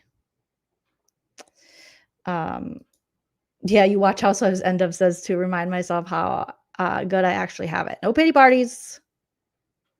Yeah, it is. Her Archer, her eyebrows are giving no more wire hangers. Her eyebrows are giving mommy dearest. The hair's giving mommy dearest. The attitude's giving mommy dearest. It's all mommy dearest. And it's horrible. I think it's something, Cammie says, I've seen a lot of adult kids still looking for their parents' approval. Very sad. I think it's one of those things, unfortunately, you kind of always, even with tons of therapy, you'll always want that approval because it's something innately, instinctively in us to want those who created us to accept us and love us. But unfortunately, that's not always the case. But you can tell that Bronwyn is still looking for it. So it is, you're right, it is very sad because everyone deserves that. Everyone deserves to feel love from their parents. Everyone deserves a mother who's going to tell you she's proud of you and be there for you and not put extra judgment on you. For what? I don't even know what her shirt says. It's fine. Something about arguing is fine. I mean, that's her. Evelyn says these parents are now called emotionally immature parents. That's a good description. That's a good way to a good term for them. Emotionally, they're EIPs, EEPs, emotionally immature. Very. They've never. You're right, because you can see the lack of emotional maturity from Muzzy and how Bronwyn has so much more emotional maturity, and that happens. That doesn't matter the age, you can outgrow your parents. When it comes to, you can't outgrow them in age, but you can outgrow them in your maturity and your emotional maturity. Oh my gosh. You do not have that shirt. You have this shirt, Steffi?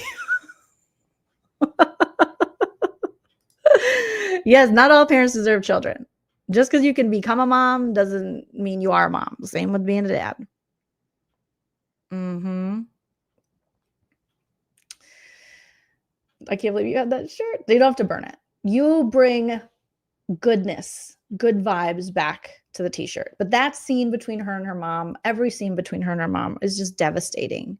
And I just want her to tell her mom to suck it. But I know she's not going to because it's her mom. But sometimes, because she's acting, Muzzy's over here acting like she did everything right. And she's like the perfect mom. And Bronwyn's like, clearly you're not, because I still became a teen mom. Like, why are you so hard judging me? My daughter hasn't even had a baby. Yours did. But again, her mom holds no responsibility over anything. It's all Bronwyn. And, I told you, don't drink, don't smoke, don't have sex. And that should have been that. So you shamed our family, which is so stupid because it's all these years later. You now have an adult granddaughter who you love. So who cares how she came into the world? If she came into the world with Bronwyn being a teen mom or not. Bronwyn is now in her 40s with this adult daughter, I think, or maybe she's in her late 30s. And they have a loving relationship, and you get to stay in her fancy house, and you're going to sit there and keep judging her? No, I'd be like, you got to go. Goodbye. See you never. Evelyn says it takes work, but anyone can increase their emotional immaturity if you know how to do it and do the work, or you can become emotionally mature if you're emotionally immature. I like that. Yes, the generational trauma. Oh, this is just bleeding generational trauma with this Muzzy lady and her damn eyebrows, and it's just like she needs some Laura Geller, okay? Because it's just too heavy. The foundation's so it's a lot, Muzzy. It's a lot, Muzz. We gotta fix that. All right. Oh my gosh. And maybe that's Bronwyn's one way to get back at her. She's like, I'll just let her sit there and look like a clown in her makeup. It's crazy. And then we have Mary talking about, speaking of mothers, Mary goes and checks on her church and the renovations. Her cousin's back. It's interesting that her cousin calls her ma'am, but I guess it's because she's the head of the church. I don't know. Yes, ma'am. Yes, ma'am. I don't know if it's a first cousin, second cousin. I don't know. But we've seen cousin before, and the cousin's been doing renovations, and Mary's like, yeah, I'm taking this sweet time. And then Mary's coming to terms with her own mother and her relationship now that her mother has passed, and how they fell out right after Mary's grandmother, the matriarch of the family, who was the original, what do you call it? The original like woman of the church. What is it called? Like the original head of the church, who was married to Mary's now husband, because when the grandmother passed, Mary's mom thought she should inherit the church, the husband. It's still so weird to me. And Mary got it. And apparently that was her grandmother's wishes. So that put a strain between her and her mom. And then her mom went to the press when Mary was first on the show. So they never made amends. And now that she's passed, Mary is feeling, like they'll never make amends. And she's having all of those feelings. Yeah, Mary and Pop. That's still always going to be weird to me. Robert Sr. Also, where's Robert Sr.? We haven't seen him in how many seasons? I know they have multiple houses in multiple states, and he lives in his own house, and it's probably a very estranged marriage, but is he still with us? Like, what's happening? What's going on here? Oh my gosh. I know, poor Gwen, rejected by both sets of grandparents. Right? Steffi says, Muzzy, just say yes for tinted moisturizer, a clear brow gel. Love, Steffi. We can help you, but you got to be nicer to Bronwyn and we'll help you.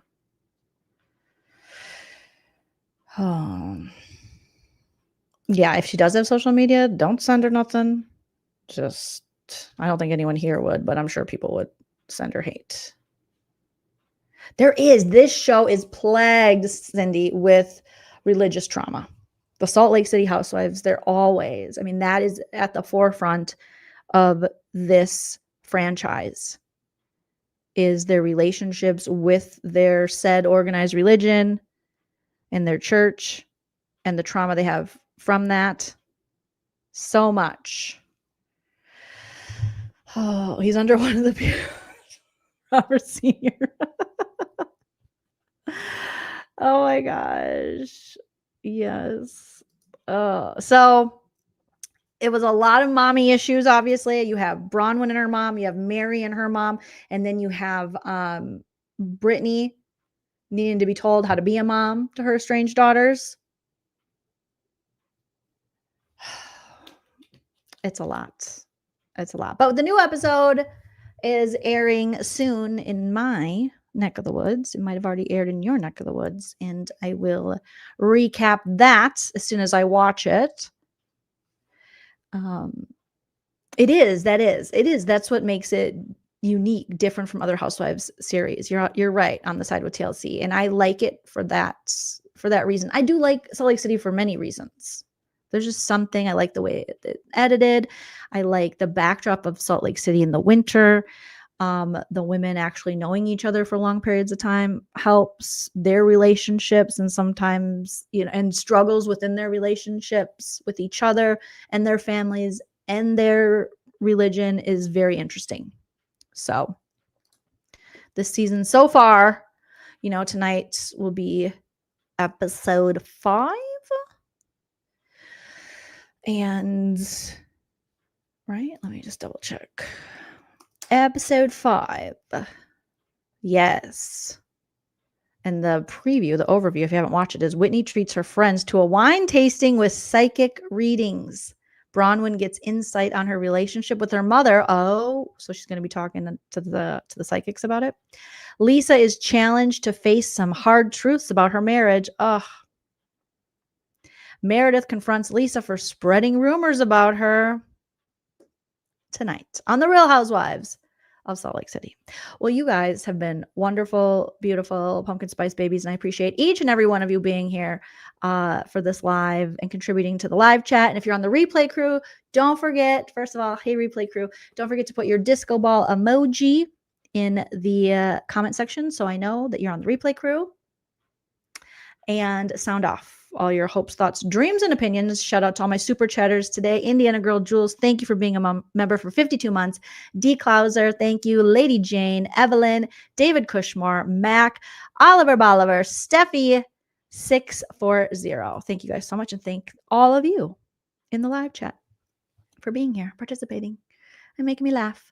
So until next time, I'll be back tomorrow with some more topics to discuss and roast. But until then, always remember to enjoy yourself, smash the like, but enjoy yourself because it's later than you think. Bye.